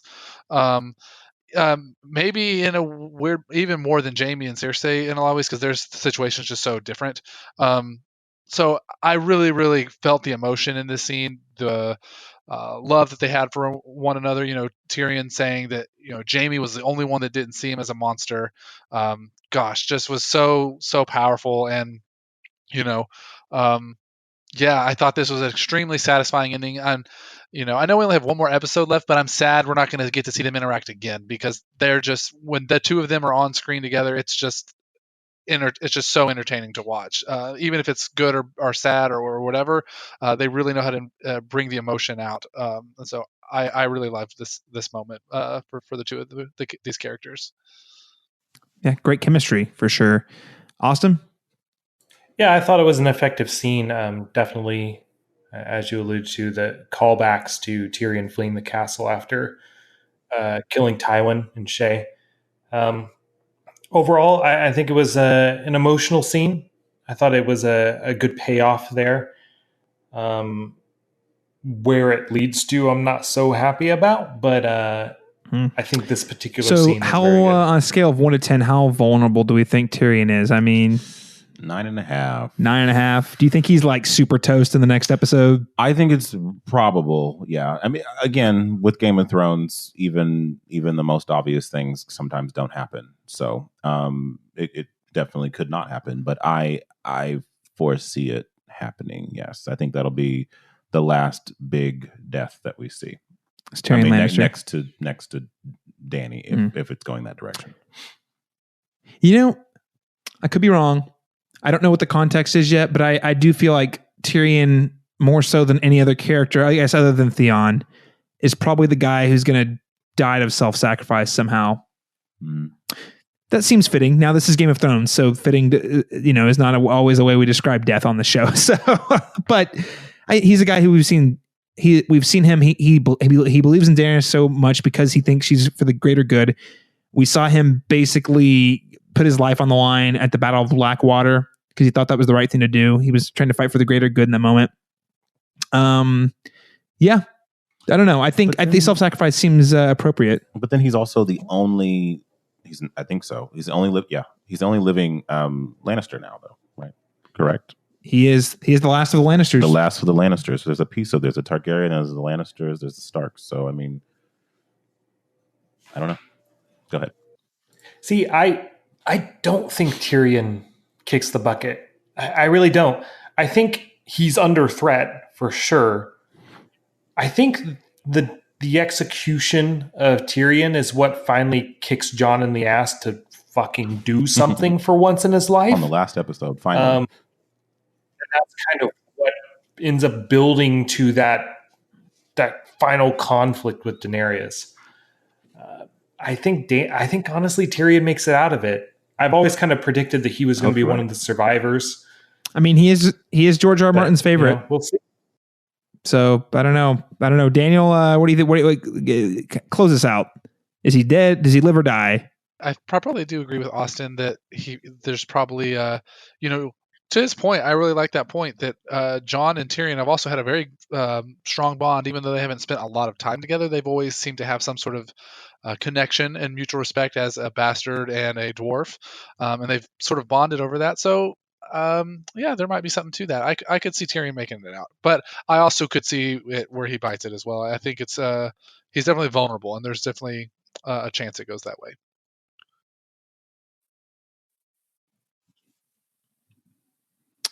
All right. Well, let's go ahead and move on to another. I broke this into its own section because I think it's worth talking about, and that is the actual, air quotes, battle for King's Landing. And I'm not talking about doing a scene-by-scene breakdown, but the way this was executed was a decision. Yeah. And I definitely want to get you guys' take on whether or not this was a good decision or it was an effective decision, or do you think it does this story merit kind of the decisions? So if you get, by the way, for anyone who hasn't been watching the kind of the full making of the episode that's been coming out on YouTube the next day after the episode airs, I highly recommend you check all of those out. They are very, very insightful into the creative process, everything from like the writing all the way through to the production, the special effects, where they talk about how and why they made certain decisions. And, they were very intentional about trying to replicate, cities in the Middle East that have been like ravaged by war, or bombed. That was part of their goal, was to show the true horrors of war. Kind of channeling a little bit of that, a little bit of 9/11 imagery, I think, with the ash falling everywhere. So I think this is noteworthy because there's a whole conversation, Laron, and I'm sure you remember this, and maybe you got Daniel and Austin. Let me know if you guys are familiar with this. There was a big conversation for a while about, have we overdone this whole like 9/11 imagery to kind of try to channel, how awful violence and war is, or just these traumatic events are. I remember specifically, like, it was a big thing with Man of Steel, right? When that came out back in 2013, everyone's like, do we want this in a superhero movie? This is clearly channeling, like, evoking very like imagery that takes us to a very dark place in American history, right? People being trapped in their buildings and such. So I think they were maybe not necessarily for 9/11 quite as much. I think there's some of that there, but I think they were trying really hard to evoke kind of the horrors you would see on a battlefield or in a city like maybe Baghdad in the middle, the heat of the war for Iraq. I think this was a very intentional decision. So the question I had for you guys was, do you think this depiction of war or the sacking of a city in this scenario was too violent or maybe even pornographic in its brutality? Or do you think it was merited by the weight of the story? That's a heavy question, I know. Generally, no, I don't. I think that it was warranted. I think that, real life things are always going, in art are always going to be infused instinctually. Just, whenever you're writing something, you take with it everything you've experienced. So I think that commenting on that, maybe even subconsciously makes it more relatable to a lot of more people. So I don't think there's anything wrong with it. I definitely wouldn't make it so specific to that it takes you out of the actual folklore and of the story. It's the mythology and everything for the story itself. But I think lightly touching on that so you can at least have a discourse about what all these decisions mean for you in your own life. Just helps for healthy conversation following the show. Right. When I think if the show is trying to kind of force the audience to question how we think about, violence and war, this is one way to show, hey, even when your team wins, like this is what it looks like. It's not pretty. Why are we rooting for the demise of Cersei in such a graphic, sadistic way? Why are we so upset when Dany does what Cersei's done all this time? And so it's just kind of, that relationship we have with violence and vengeance and winning at all costs, sort of things like that. It all's infused into it to some degree. Yeah. Austin, what do you think?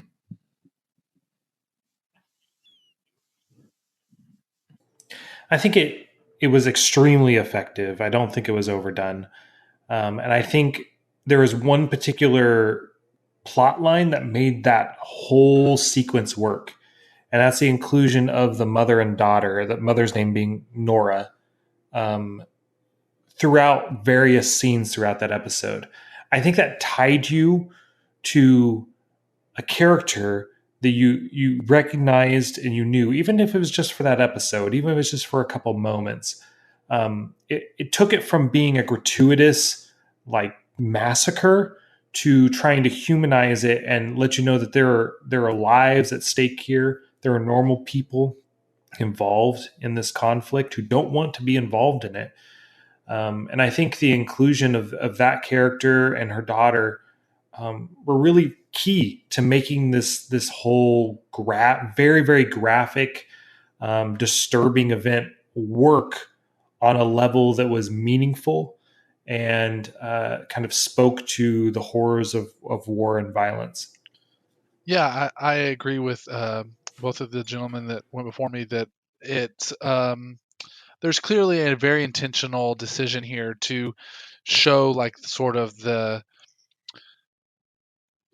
with Jon and Davos, for example, you kind of see them look at each other and they kind of have this look on their face like, are we the bad guys here?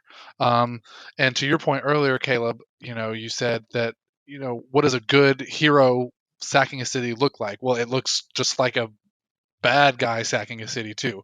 And so I think that was a very clear choice. They clearly wanted to show what the innocent, the average person suffers when there's this overarching power, authoritative, noble bickering or whatever that goes on, how that is so devastating to these people. Most of the people that are fighting, don't know these people. They don't know their names. They don't know these things like that. And when, to Austin's point, Nora's character really anchors you into that. And I think it was very effective. And I don't think it crossed any lines or anything like that. I think it definitely worked and did what it was trying to do. Yeah. I just want to throw out there too that I think the great twist of this episode was we thought this was going to be a bloody battle. This was not. I don't think I would even call this a battle. I would call this a massacre. It becomes clear once you see her start eviscerating the scorpions on the wall. You're like, oh, there's nothing that's going to stop this. And then of course, they have the whole moment where you think, okay, it might just not end in a total bloodbath, and then of course it does. Mm-hmm. And I think that's what makes it more complicated. I know Austin and Daniel, we've talked about this all season long. Like, what is it going to take to make this to make this a muddier conflict for us as viewers? Because we were like, well, the Night King's boring. He's pretty straightforward. And okay, Cersei is still kind of relatively. I mean, at this point, her goals are somewhat, vengeance. So nothing complicated there. And I think the complication there is for us, the viewer, to realize, oh, wait, the person we're rooting for is actually capable of just as great of evil, if not worse evil, than Cersei, who is, quote unquote, the bad character. And I think that was kind of that was the very Game of Thrones-y twist. It's not a battle, it's a massacre, where the people you've been rooting for 8 seasons are actually the ones enacting the horror on the quote unquote bad guys. Yeah. And this is a very intentional. Again, if you go watch the Inside the Making, that they point blank say we wanted the good guys to look like the bad guys, and they also wanted to capture scenes of the Lannister men being somewhat heroic and trying to look out for the civilians over maybe the Stark men. I mean, there was that scene where Jon killed one of his own men because he was like about to just murder this woman. And one other thing I want to mention on this, and I guess we won't really know the full outcome, Austin, until next episode, but you said that Dany came in to break the wheel. I think it's going to all depend on what we see next episode, but as I see it here, I don't think she broke the wheel. I think she's just perpetuating the wars and horrors that have haunted the history of the country since then. I mean, you think back, we didn't ever see it, but Robert's Rebellion, I'm sure the sacking of the city, while it didn't include a dragon eviscerating buildings, was probably pretty horrible too. Whenever he sacked the city, him and the Lannisters men sacked the city and killed the Mad King. And that's not the first time. In Robert's Rebellion was not the first time that had happened in the history of Westeros. So, we'll be interested to see how that idea, Daenerys, the one who comes to break the wheel, because the way I see it, she's just another spoke in the wheel. That's just, she keeps it turning. Yeah, I would say at this point that is correct. That comment comes from what I expect to happen. You actually linked Daniel and I a really, really good article from Vanity Fair, kind of comparing the events of Game of Thrones with the ending of Lord of the Rings. And it made the unflattering comparison of Daenerys to Gollum, a character who wanted something so badly that he killed himself and destroyed the very object that he loved so much in the process. I expect that of Dany. I expect that Dany has both destroyed herself and the very throne that she wanted through her actions in this past episode. I expect that to be, the case in the next episode, but maybe I'm wrong. But yeah, I think she did end up breaking the wheel. Again, another one of those circumstances. I guess we'll just have to wait and see. But I think it's going to be interesting. Anything else you guys want to add about the battle in particular? I mean, we're going to talk. I think Arya is the other big piece we're going to mention, but I think this is a great segue to talk about Arya and the Hound. Obviously, we have Arya and the Hound. They're riding the road together, and they make their way into the. They do make their way into the cities. And it's kind of funny how far they get in this journey. Like, I think it's kind of hilarious actually that Sandor Clegane waited until they were at the very top of the castle to be like, hey, actually, you don't want this. I think the moment itself was really beautiful. It really worked for me. Especially when, he gives her that dad speech basically, and she calls him Sandor. She actually calls him by name. That really, that's one, every time I see it, it impacts me more. I don't know if that worked for you guys. This is the last. I think this is a relationship we've all quite liked on the show, going back to season 3 and 4. So, Ron, I know you said a lot of little moments didn't work for you. Was this one that worked well? This is one I'm going to segue on. Yeah, this is one of the moments that didn't work for me. I love the relationship between Arya and Sandor. I do. I think it's one of my favorites.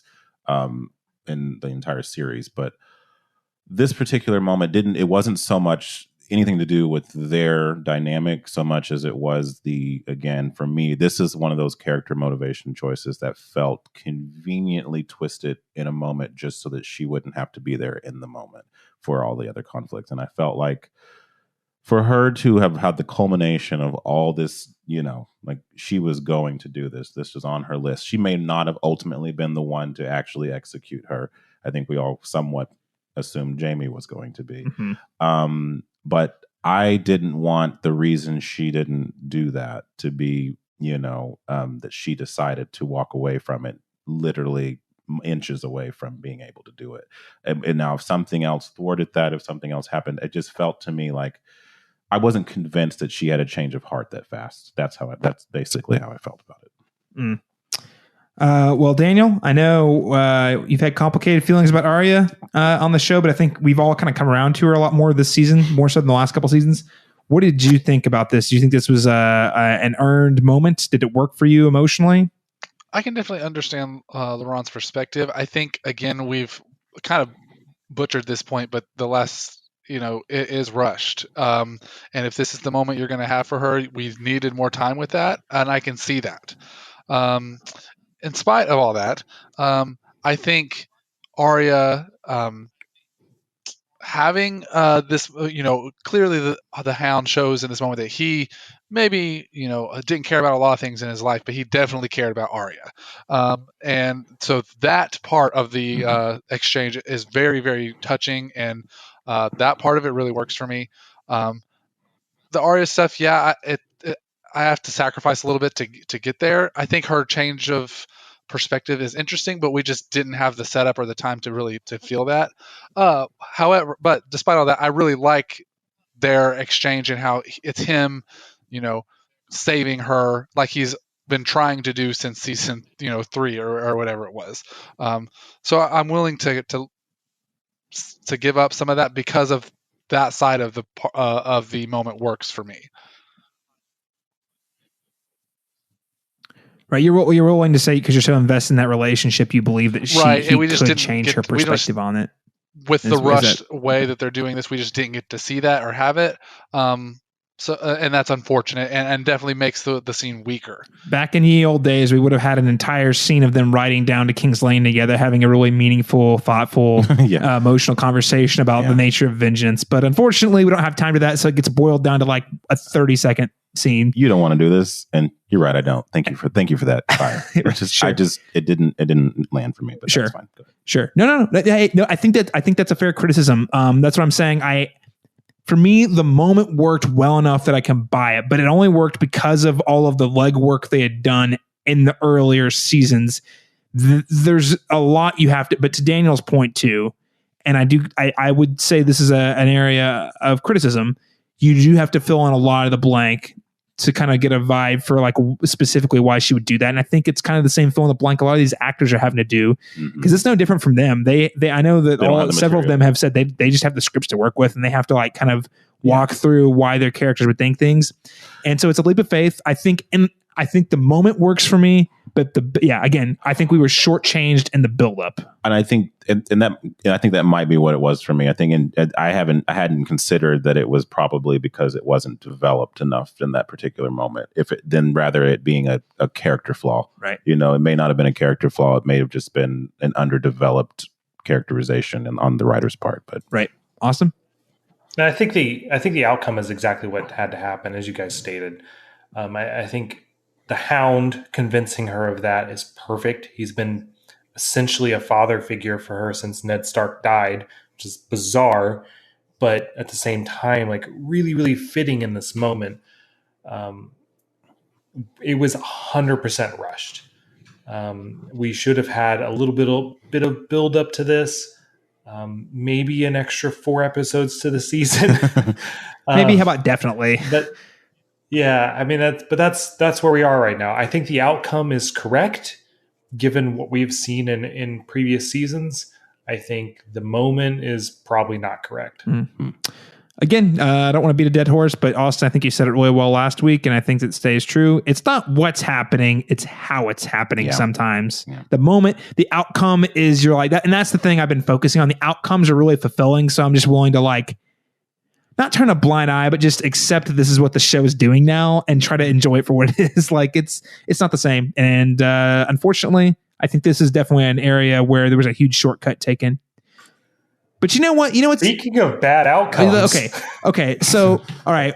This was inevitable. We're going to have to get to it. Whether or not we wanted it, whether or not we asked for it, the fan internet demanded that there be a Clegane Bowl. I don't know at what point the writers adopted this. I want to say it was probably around season 5 where they started really drumming up this like idea that the Cleganes were going to have to fight again. I don't know.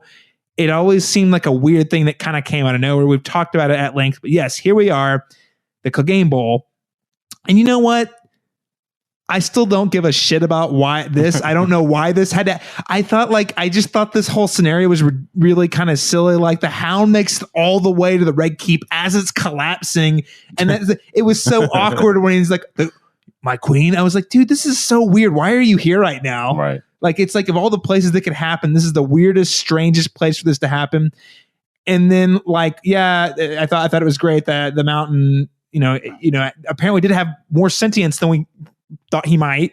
So he clearly recognized the Hound, Sandor Clegane, and killed Qyburn in kind of a hilarious fashion. I did not see that coming. Yeah. But I mean, I will say for all of how silly and kind of pointless and weird this subplot with the Clegane Bowl was, I mean, I thought they executed it pretty well. I still don't know why it had to be, but here we are. Yeah. And I thought they did a good job executing it, making it a really epic fight that was very fan servicey and crowd pleasing. The Hound in the Mountain was one of my favorite moments from the episode. That was probably one of the highlights for me. Something I was genuinely pleased with. Okay. Sorry, I just take a shit on it, but okay. Well, I'm not. No, I'm just no. That was. But you found it. Was that something? Was that something that you had like wanted to see? It was not the most important thing for sure, but I was satisfied with how it happened. Okay, knowing we were here and this was the moment, I was satisfied with the execution of that moment. If that makes sense. No. I actually think I'm 100% with you. Okay. Other than that, like it was literally like not only it was not the most important, it was like so unimportant to me that I was like, I thought it was kind of a weird joke. Anyway, other gentlemen on the table, but I will agree though. I do think the execution, like they took great care in making this a really epic. Yeah, like more than you would have thought, more than you even would have thought. Like, okay, we are lingering on this moment, between the two of them, but I think it paid off for me. Sure, for me personally. Sure, okay, all right, yeah, fair enough. Austin Lucari, what do you think? Clegane Bowl? I'm sorry, guys. I'm gonna have to disagree here. I felt like this was something that they started forcing just down our throats from last season. You have the Hound walking up to the Mountain saying, "You know what's coming for you. You've always known." The weirdest scene. I can't, guys. Please go back and rewatch it. It's the weirdest scene. It's super weird. It's completely out of place, and so it's like, okay, it's gonna happen because they've basically said this is happening whether you like it or not. So cool, I guess. Two brothers fighting, and the actual fight was all right, but it was kind of weird. You had a moment where the two swords start to clash, and you have like waves of air like coming off of the sword, like it's some sort of anime or something. It was just like really strangely shot and edited, and the effects were bizarre. The Mountain is a terrible character, just in general. Like, I don't give a shit about the Mountain. The Hound's awesome. Yeah. Love the Hound. Yeah. He's great. A little flat, but I like him. That's kind of why we like him, though. No. But like, I don't care about the Hound. I have no stakes in this fight, really. So they both go flying off the castle into the fire, which is a little poetic since the Hound, was so scared of fire, eventually like kills himself and his brother using fire. So I guess that's cool, but overall, I thought it was really cheesy. Well, I just want to throw, again, I tend to side with Laron on the execution. I did enjoy what I saw, but I just have to, again, this is just me throwing in this question out here. There was so little time this season already. It just feels like of all the things they were prioritizing, it's like this was a thing. The longest death scene in the episode, I'm pretty sure. Yeah. It was like, really, this is what we're spending our time on in a very limited season. Well, and even the way they were cross-cutting it with Arya running through the streets, like, man, they were like, this is an important fight. And listen, a lot of people, and Laron, I promise I'm not taking pot shots. I'm not. No, it's fine. Because I did enjoy it. I actually think I did quite appreciate the execution. I'm just saying it's really bizarre to me that was the thing that people really wanted to see, apparently, because on the internet, everyone was like, that was the best part of the episode. I was like, okay. And I say this, it's not something like building up to that. Like, I just needed to see that for myself. I guess for me, my general disappointment with the episode in general, this was a highlight for me because I was like, oh, well, at least this went the way that I anticipated. And to your point, in an episode, it happened. They gave this everything I needed it to be, even if I didn't care about it. Well, so it's like, hey, and to your point, I know we're going to talk about a lack of poetic deaths in this episode. God, at least we got one, like, and that was the thing. Like, we got one that was like vaguely uncharacteristically over the top poetic. It's like the one thing he could face the fire for was getting revenge on his brother. You know, like, it just. In the household I watched this with, we have one lady. Her character was the Hound. I think I told you some seasons back. Last episode I was here. She said that she literally stopped watching the show when the Hound died. She's like, I will not watch it ever again. I hate this show. But then he came back. I can't remember what season that was, but was it 6? Yeah, season 6. And then we literally texted her and we're like, oh my God, you can watch the show again. And she's like, what? She's like, you're kidding me. And she literally got caught back up and then started watching again. So you can imagine she was sobbing during this episode, just for him in particular, because she thinks he represents counterculture of sorts, like a big figure of like, literally like he goes against the grain thing. Fuck the king, he doesn't care about it. He literally just does whatever the hell he wants, and she just loved that about it anyway. But so when he died, she's like, I don't even care about the next episode. It's just like, Jesus, he's dead again, so she's done to the show. So but anyway, okay. Daniel, and I just want to say, Daniel, you were the one in the preview episode of the season when you said, if Clegane Bowl happens, this whole show is trash. You basically said this is going to be the dumbest show if it actually happened. You said you were the one who like led with that. No, I mean, I've been a pretty heavy critic of like this whole Clegane Bowl hype build up from forever ago, whenever it started, season 5 or whatever. To your guys' point, if I saw this scene out of context, I would think that this was like the most epic. Like, these two characters clearly have such a rich history. Like, they clearly have been building to this for years and years. Like, and you know, it means so much, and this is probably like the villain and the hero fighting it out for all of humanity. Like, that's how epic it felt, but like, that's not what the context is, like, at all. Like, the context is it's the secondary character, right? Exactly. Like, that's what it felt like, but the context tells me that's not what it is, and like the Hound, the secondary, like, why did we give all of this stuff to this Hound, who is a secondary character who I also very much enjoy and like, with this almost insignificant character next to him? Like, the only significance is that it's his brother and it means something to him. Other than that, this character has just been a killing machine. That's it.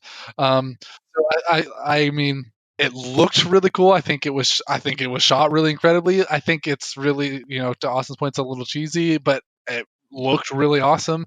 I think the were like seriously like tiptoes by, like, well, you guys just do your thing, I'm out. Like, I just think it was a breadcrumb for me, guys. It was just a breadcrumb. That's all I wanted, and so they gave it to me.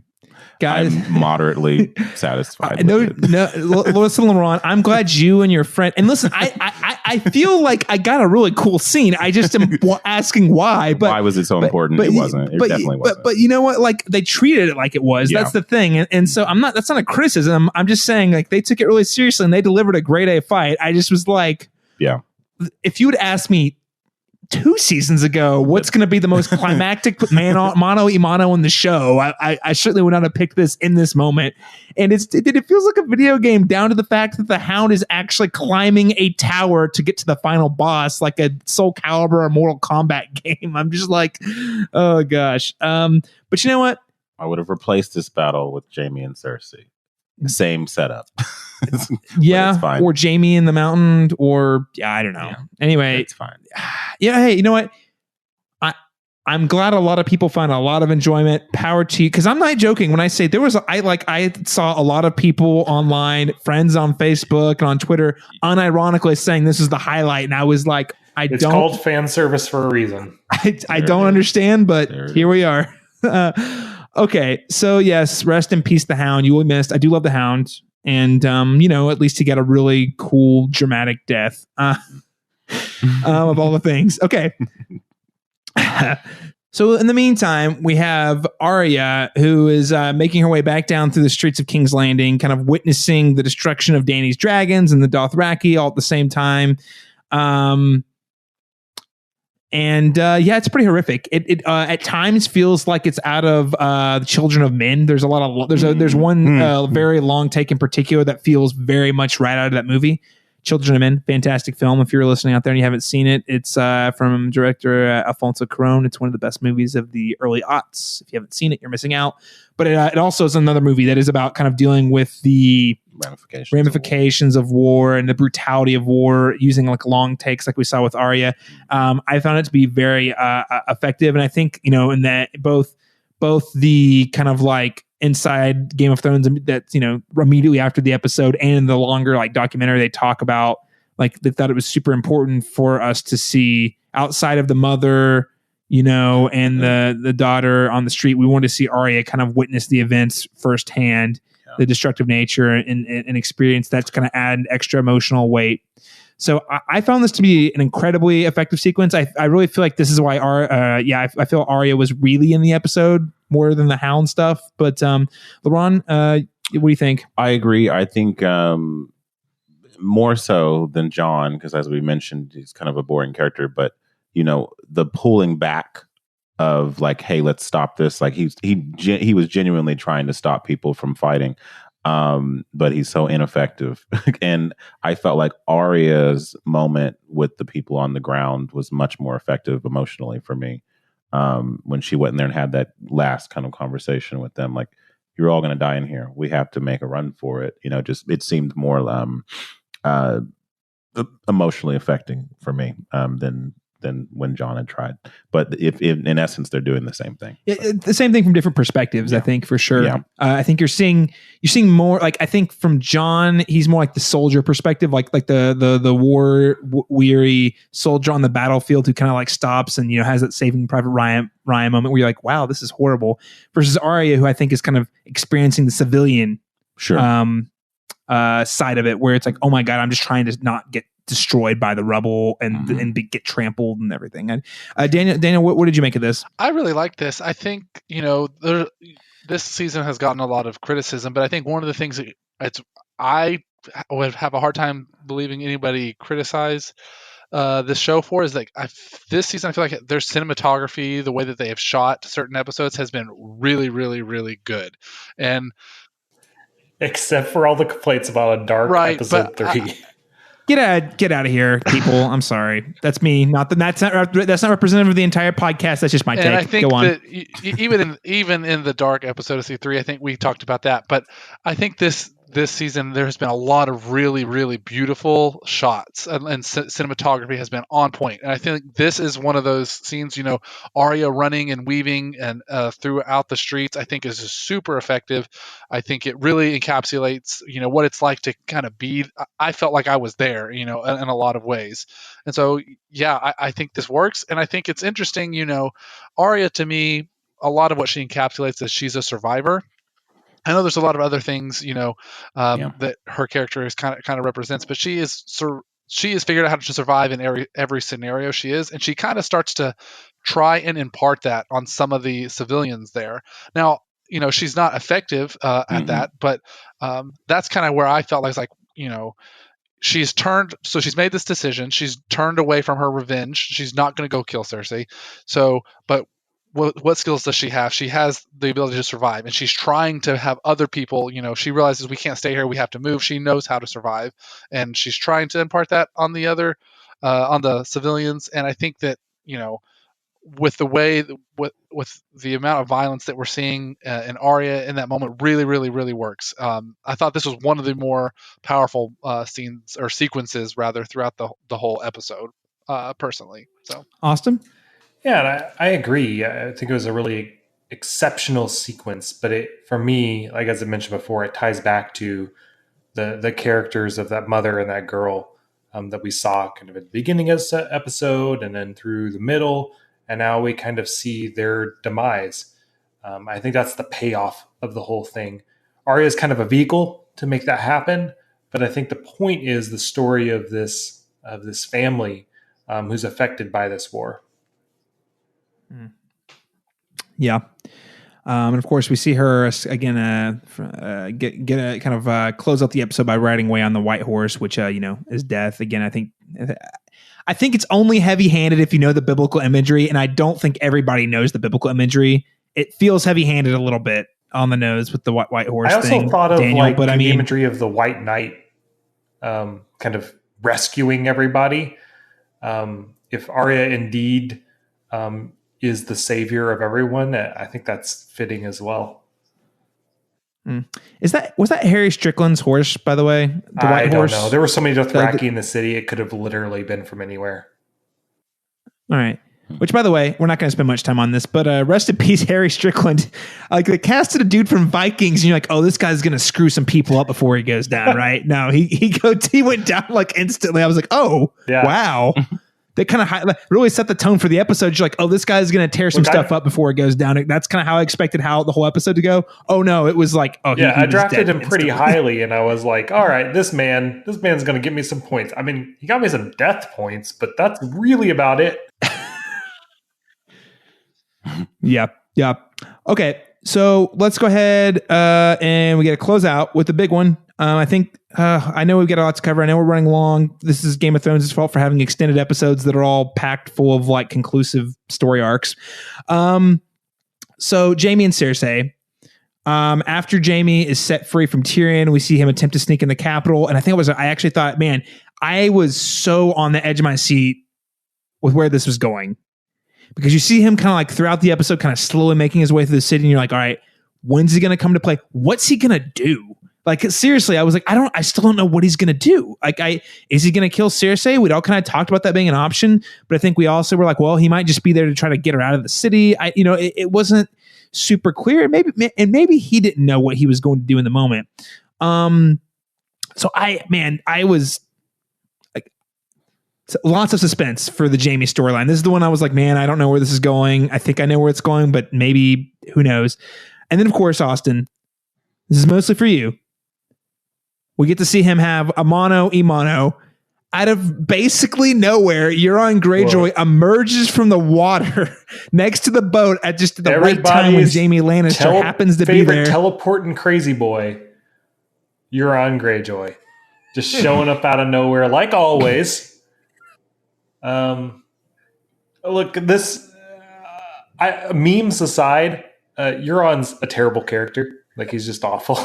He's just like a one-dimensional, flat, hilarious character, which is why I like him.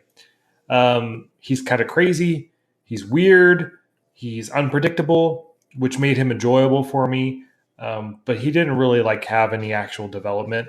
I know he does a lot of really cool stuff in the books. I wish we could have seen things like that. We did not. But as appropriate send-off, I think for a character of his caliber in the show, I think the scene worked fine enough. I don't think he warranted anything too spectacular. But I think the inevitable showdown of Jaime and Euron was also warranted. I felt like that was always going to happen because they were like romantic rivals in a way.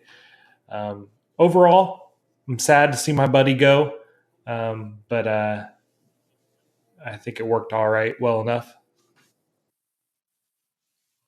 Well, at least you've got Yara to hang out your hat on. At least she's a great character, which is probably objectively the best one. Yeah. So I got to say, Austin, yes, this got cut from last week's episode where we actually got on a whole side tangent about Euron Greyjoy being so much cooler in the books than he is in the show, because he really is super cool and has this whole mystery war. We're not going to get into it because we don't really have a lot of time for it today even, but let's just put it this way. The version of Euron Greyjoy that's on the show is an incredibly, ridiculously watered down, flattened version of what's in the books. He's a very interesting, fascinating character who does wish to wed the Queen Daenerys. And, him turning to Cersei is not particularly surprising because he seems more worried about the Queen. He's a big follower of the Lord of Light. There's all this really cool stuff he does. Like everyone on his boat doesn't have, he had all their tongues cut out because he didn't want them speaking of his secrets. Like there's all sorts of crazy, cool stuff this guy does. Not in the show. I thought this was okay. So I got to say, this face-off really pissed me off the first time. The second time, I was like, all right, I feel like this is necessary. It was the third time when I was like, okay, I think I can actually appreciate this for what it is. I don't know. It shouldn't take you 3 times to appreciate something like that. It should not, because I thought him showing up out of nowhere at just that right time felt so contrived. But at the same time, what he's done in the past. I mean, like it was kind of meta in a way. Oh yeah. It's like, of course, he was like a meme. He just is like, of course, Euron showed up out of nowhere to like piss on Jaime and what like else is he taunt even him there for? And his like moment really? of desperation. Oh man, it's a subtle wink at the camera. That's how I looked at it. That's what it felt like. Yeah, I don't know if it's good writing. I don't know if it's good writing. But I will say this. So I will. I'm going to say that I will call shenanigans on this whole thing, while also saying it was incredibly gratifying. And I will say this, guys, I could be wrong, and maybe a bunch of people disagree. But the third time was when I realized, I was like, if we hadn't had this moment, we always probably would have asked the question, why didn't we have this moment, or what would this moment have looked like? That's been kind of a driving factor for most of the scenes this season and some of last season. Yeah, and so that everything ends up that's feeling not a great way to write a story / rushed. So yeah, it probably needed to happen, but it just didn't need to happen like this. What do his final words though mean? He's like, "I'm the man who killed Jaime." Well, the way they describe it in the kind of the post-show thing was that he died believing he had killed Jaime Lannister. Like, so he actually went out. In his own way, he sees himself as a victorious. Like, he got him first. He embraced the arms of death, knowing that he had fucked the queen and killed the Kingslayer. Gotcha.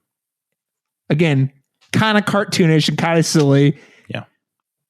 Literally when it happened in the show, I was like, okay. Yeah. Okay, bro. That's literally so cool. Yeah. I don't know. I've come to appreciate it as being a really fun, silly thing. But again, to Austin's point, and I would say with most of the Euron stuff, very contrived, happened because it felt like we wanted / it had to happen, not because it was like organic in any way. So, yeah. Daniel, anything you want to add on to the Jaime v. Euron Greyjoy? Ouch. Yeah. There are people, so there's 2 types of people on Game of Thrones. There are people who love to hate Euron, and then there's people who just hate Euron. Like, they actually hate his presence. I'm not sure which one I am. Probably the former, but sometimes the latter. Okay. Okay. So this really is where we get to the meaty point, though. Of course, we have Jaime. So Cersei, at the same time, she realizes she's been beat. We see her. She heads down with the Hound. She is by herself essentially, and she reunites with Jaime, kind of in that weird upper courtyard area that we saw with the map room. And they embrace. And we were building to this moment when they were reuniting, confronted again with thinking that Jaime was a different character. It turns out. He's not. He's not. Yeah. So, and then of course, they go down to the crypt. We'll get to that, but I want to talk about Jaime first. Then we'll talk about Cersei. I know it's complicated, and then you've got to talk about both of them. So this whole thing with Jaime, I'm not gonna lie, guys. I shouted expletives at the television when this happened. I literally was. This is terrible. Why would they? I was angry. Because I just felt like, oh my God, we'd spent the entirety of this story with this character, him kind of learning of himself that he is more than just the Kingslayer He's more than just Cersei's lover. There's more to him than just Cersei. And that he even had the opportunity to choose a better life. Him coming back down to King's Landing felt like a natural thing, but when I saw them like embrace and that, I was like, oh, I guess that's it. Like I was like, that feels wildly different than I expected. And I was upset. But the longer I've let it simmer, this is why endings are so important. Endings are really important because they recontextualize the story you're witnessing so far. So it's only because we know where Jaime's story ends that we understand what the rest of his arc leading up to that means. And for me, I thought we were watching, I thought between him and Theon, those were the kind of the two big long, term redemption arcs. And I think for Jaime Lannister, it was even more interesting because he kind of deconstructed this sort of archetype of the knight or character, and like what is a knight look like in Westeros, like really, like when you look at these conflicting vows. There's a lot of things that they did with Jaime that I think was really insightful into some of the core themes of the show, but also felt like a hopeful character arc. And in the end, I thought it was a redemption arc, but when you get down to it, it is actually the story of two people who are in love and who are terribly toxic for each other, who just can't quit each other. And I think the showrunners kind of compared Jaime's relationship with Cersei as kind of like a drug addiction. Like he's a guy who, at the end of the day, he sees a life he could have without her, but he chooses to go back to her because that's the easy thing for him to do. Which is its own version of tragedy. Him dying on them is certainly a lot.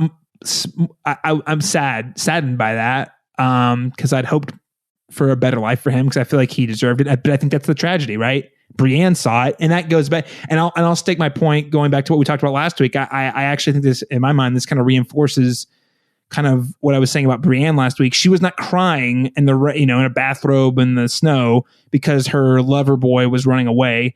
She was crying because she knows he's a good man and that he has the opportunity to be a good man. She's seen it and she's helped him grow and develop as that person, and he just turned his whole back on it. And she knows that fate, whatever it may be, is not going to end well. So I've been processing this. This is probably the hardest thing in the whole episode for me to swallow. I was so mad that he died with Cersei, but I think this is a fitting ending to the character, and it just really, again, changed my entire perspective on the story I was watching, because I thought it was a cheat. I thought it was lazy, and I thought it was a disservice. But as I think about it, it just recontextualizes and changes, and it fundamentally changes the entire outlook on the story. So I know that was a long answer. Jaime Lannister. We're going to go Daniel. We're going to go... Austin, are you raising your hand? Okay. All right. So we'll go Daniel, Austin, Laron. I have some similar feelings as you do, Caleb. Also some different ones. I think for me, my first reaction to this was I was not satisfied with this. It's similar to you. I thought that Jaime was going on a very different arc, and clearly this is that the arc that I thought he was going on was not the arc that he got. That doesn't make it bad inherently, because it was not what I thought should happen. The more that I've thought about it, the more I've come to terms with it, kind of similar to you. So I'll just go ahead and say this. My wife actually really enjoyed this moment. And when I looked at her, I said, I didn't like that. And she said, oh, I thought it was great. I liked it. I thought it made sense. And so I was really confused by that. And so we had some discourse and some conversation, and she's kind of helped me see maybe some things that I didn't see, or understand some things that maybe I didn't understand. Similar to what Caleb was saying, maybe the story that I thought I was seeing, I was not seeing. And maybe in a way the show made me believe I was seeing something I wasn't, and maybe even subverted my expectations in a way, which is something Game of Thrones tends to do. And even Game of Thrones is obviously, we have Theon, who's this very tragic character, and Jaime, I guess, is also a very tragic character. He has all these positive aspects about him.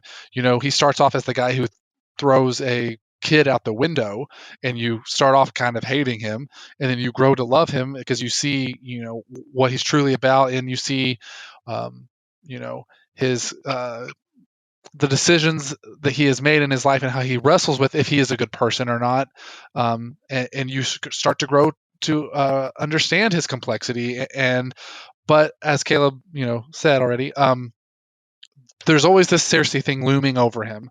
And I thought we were going to see him break away from that. And it's tragic that he was, in a way unable to that. And he turned back to Cersei. And, with the show, from the show's perspective, he's always been very clear that he loves her and that he would do anything for her. And I'm going to talk about this for just a second. Jaime's different in the books. There are different things that happen in the books, and I have knowledge of that. And I think it's hard for me to abandon that knowledge and see just the show for the show and not know some of the decisions he makes in the books. And it's not fair for me to judge the show based on what happens in the books. And that's something also that I'm having a hard time doing is leaving some of that knowledge behind and judging the show just for the show. All of that to say that I think from the show's perspective, this can make sense, and I think it's very, very, very sad that this is where Jaime's character ended. But I do think it makes sense. And when I say sad, I mean I'm sad for Jaime, not necessarily sad that the writing took it there. Yeah, no, yeah. I mean, you're sad the same way that I think Brienne. I think we were supposed to understand Brienne to be sad, like mourning the fact that this person who you've seen what they're capable of just can't overcome the, again, worst impulses. Austin? No, I think we started arguing about this particular character arc in season 5 with Jaime at River Run. It's where I think the show started to break a little bit from what you guys had seen in the books. I believe I always thought that everything was within the norms for that character in terms of him constantly going back to Cersei all the time. And we see that really come to fruition here where Jaime literally just cannot break away from what he's always done. And we start to see that with actually a lot of characters. It seems to be a theme where sometimes people just don't change. They're the same person they always are, and they don't change. We see that with even like Jon. He's still the same honorable doofus that he's always been. Tyrion is still the same emotional, compulsive character that he's always been. With him releasing Jaime as he does. A lot of the themes within this episode and within the season are that people don't ever really change. There are some exceptions to that, of course. You have Theon, who has a full redemption style arc. But we don't get that from Jaime. Jaime ends up being the person he always really has been. He loves Cersei very much, and he can't really seem to quit her.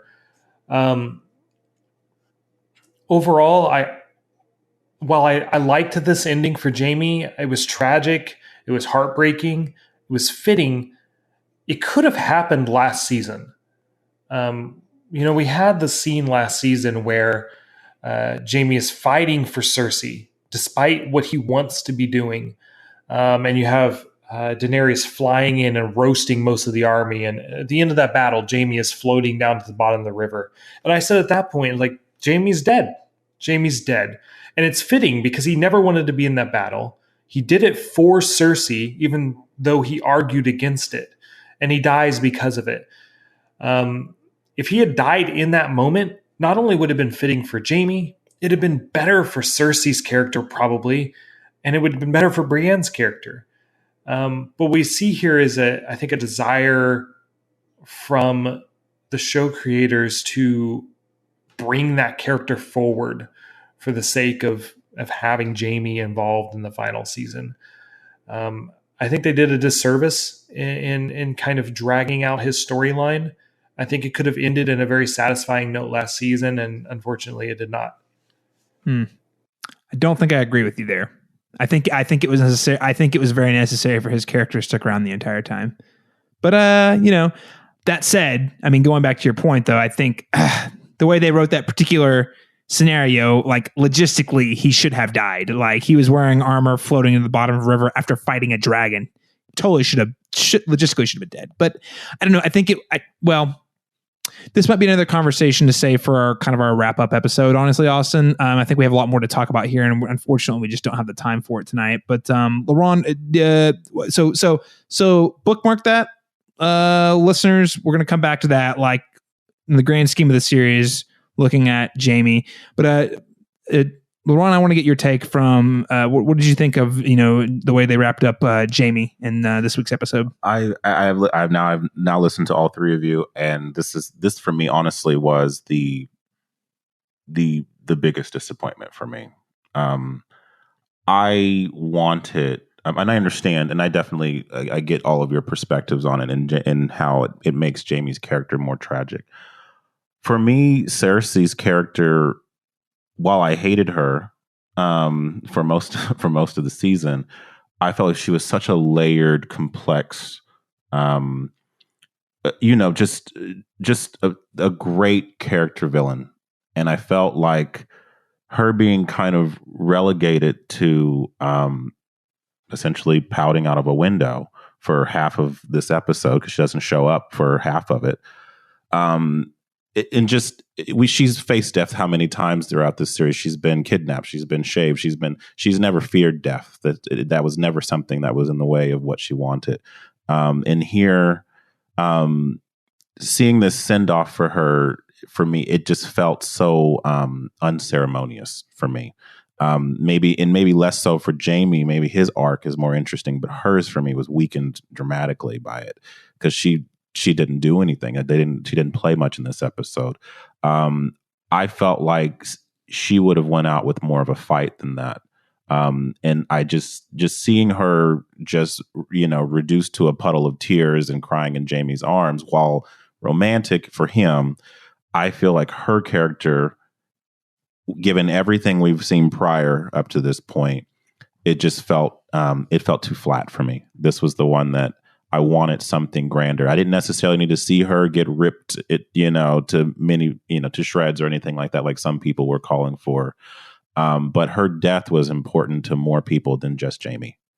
And I felt like making it a private thing that happened under the city that nobody else witnessed. It was important to Arya. It was important to a lot of the people in King's Landing. It was important to, it was important to a lot of the characters out there. It felt like that needed more of something grander for me. But sure, that was my feeling. Sure. Well, I think on that point, Laron, it's actually a good segue to kind of flip the kind of look at Cersei now that we've kind of talked about Jaime in depth. So that's how you feel, Austin. And what do you think about Cersei? Yeah, and I kind of tried to allude to it a little bit in my previous statements, is that I think it would have been better for Cersei had Jaime not been around. I disagree with Laron in the respect that I think her death should have been less public, actually. I think Jaime should not have been there. I think a death alone, isolated from all the people that she pushed away from her, kind of just completely alone, would have been more fitting in a way. Cersei killed herself in this episode, I feel like. I feel like she dug her own grave. She had pushed away her brothers, everyone around her. And ultimately, I think a death by herself, secluded, buried underneath the Red Keep, which she struggled so hard to obtain. The kind of poetic justice of the Red Keep itself crushing her was kind of beautiful, in my opinion. I think Jaime being there kind of ruins a little bit of that. I think her being alone would have been a bit more powerful for me personally. I can see that. Yeah, I can see that. I mean, while I think I admire the decision for them to die together, that's more for Jaime and less for Cersei. So, Austin, I can track. I've got more thoughts, but Daniel, I want to take it to you first. What did you make of Cersei's demise? Yeah, I definitely have some conflicting feelings about it. I think overall her character has, she is such a well-written character. I think that, she has so many layers to her, and despite all the terrible things she does, I still like her. And I think that, this season in particular, and, the last season a little bit too, we didn't get that Cersei. And that's it's really disheartening, because I think she's been one of the best characters on the show. And it's just and she's so well acted, of course, too. Like, I believe that Lena Headey's given one of the best performances on the show, overall.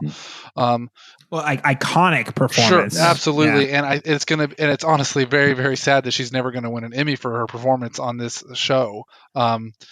Because, she should have been around more. I wish she would have been around more for the last couple seasons. Like, someone pointed out online a couple episodes ago that this was the first season that she's ever not appeared in 2 consecutive episodes. She wasn't in episode 2 or episode 3, I believe.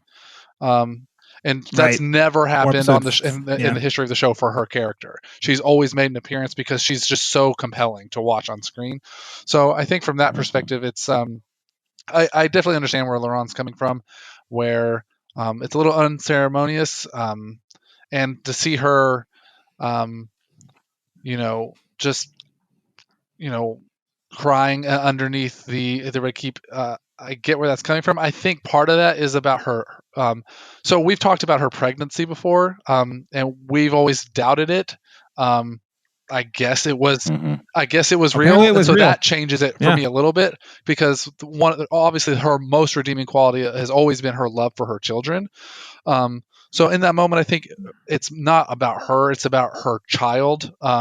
That she is unborn child, and for her, that's what she's mourning more so. Maybe I'm reading too much into it, but that's how I read that scene a little bit more. But so that part makes sense for me. But yeah, to Laron's point, I think it's I just wish she could have done more. Maybe this makes more sense if I had seen more from her. Maybe if I had gotten to see her have, her more Cersei-like moments, I would have been more okay with that. But I agree that Jaime, this scene is more about Jaime than it is about her, and I wish it had been more about her than it had been about Jaime. So. Yeah, I think they try to make it. I think the pregnancy piece is where they try to drum it up for her a little bit, and I don't think it's a total failure. I do know that has been a criticism from a lot of viewers that she's kind of this pouty, teary-eyed woman in her final moments. But again, this is me saying I don't look at, and this could just be my perception. I don't look at I don't look at tears as like a sign of weakness in any way. I know that a lot of people don't feel that way. Actually, a lot of people who watch television in America don't feel that way. I look at it as a sign of your humanity. So for her, I actually think that's a big deal, because she's actually, generally speaking, not really cried throughout this entire show. She's actually, even when she marched through the streets getting naked, naked, like she kind of held her ground and was able to stay composed enough. So again, it's another one of those, how last week we said it was a big deal for Brienne to break down in tears. And see, I was fine with that somehow, but have issue with this. I don't know.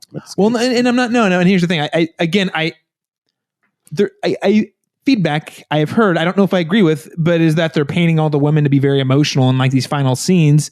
We saw Dany react a certain way. We see Cersei, like her actual final moments are going out with in tears.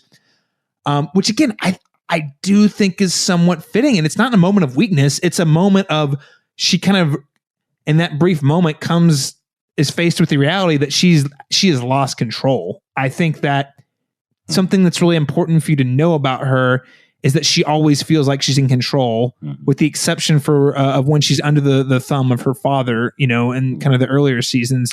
But what is interesting is, season 5 was really a big season where she tried to come into her own, and it was all about trying to beat Tywin. And a lot of this is me bringing my book reader kind of like perspective into it. I'm not saying like, that's not me being smug about the books. I'm just saying like, once you get that internal monologuing perspective, it's kind of hard to unsee. Her hell is of her own making. Everything that happens to her is because she made it that way, whether or not she realized it or not. So I feel like in this final moment, she is kind of confronted with the reality that she did this to herself by pushing her brothers away, by turning their back on this agreement they offered her to unite. Like, this is something that, and because of her actions, their legacy's done. It's her baby is dead. There is no her father who played legacy. Yeah, that's why I think deal. That would have been so much more powerful if Jamie were not there. And well, I mean, I think it works either way. I personally find the unceremonious. Again, I see what you're saying, Laron. Like, oh yeah, well, so many people want, and I mean, we even talked about on the show. Everyone wanted a piece of her. Like, she has done so much to hurt so many people. But I think that's kind of the beauty of Game of Thrones. People go out and unceremoniously. I mean, Ned Stark, like, he was the main character. How could he just get decapitated in the first season? Well, how could Cersei, like the biggest bad of them all, go down crying in a crypt, like, or in a cavern? That sounds kind of.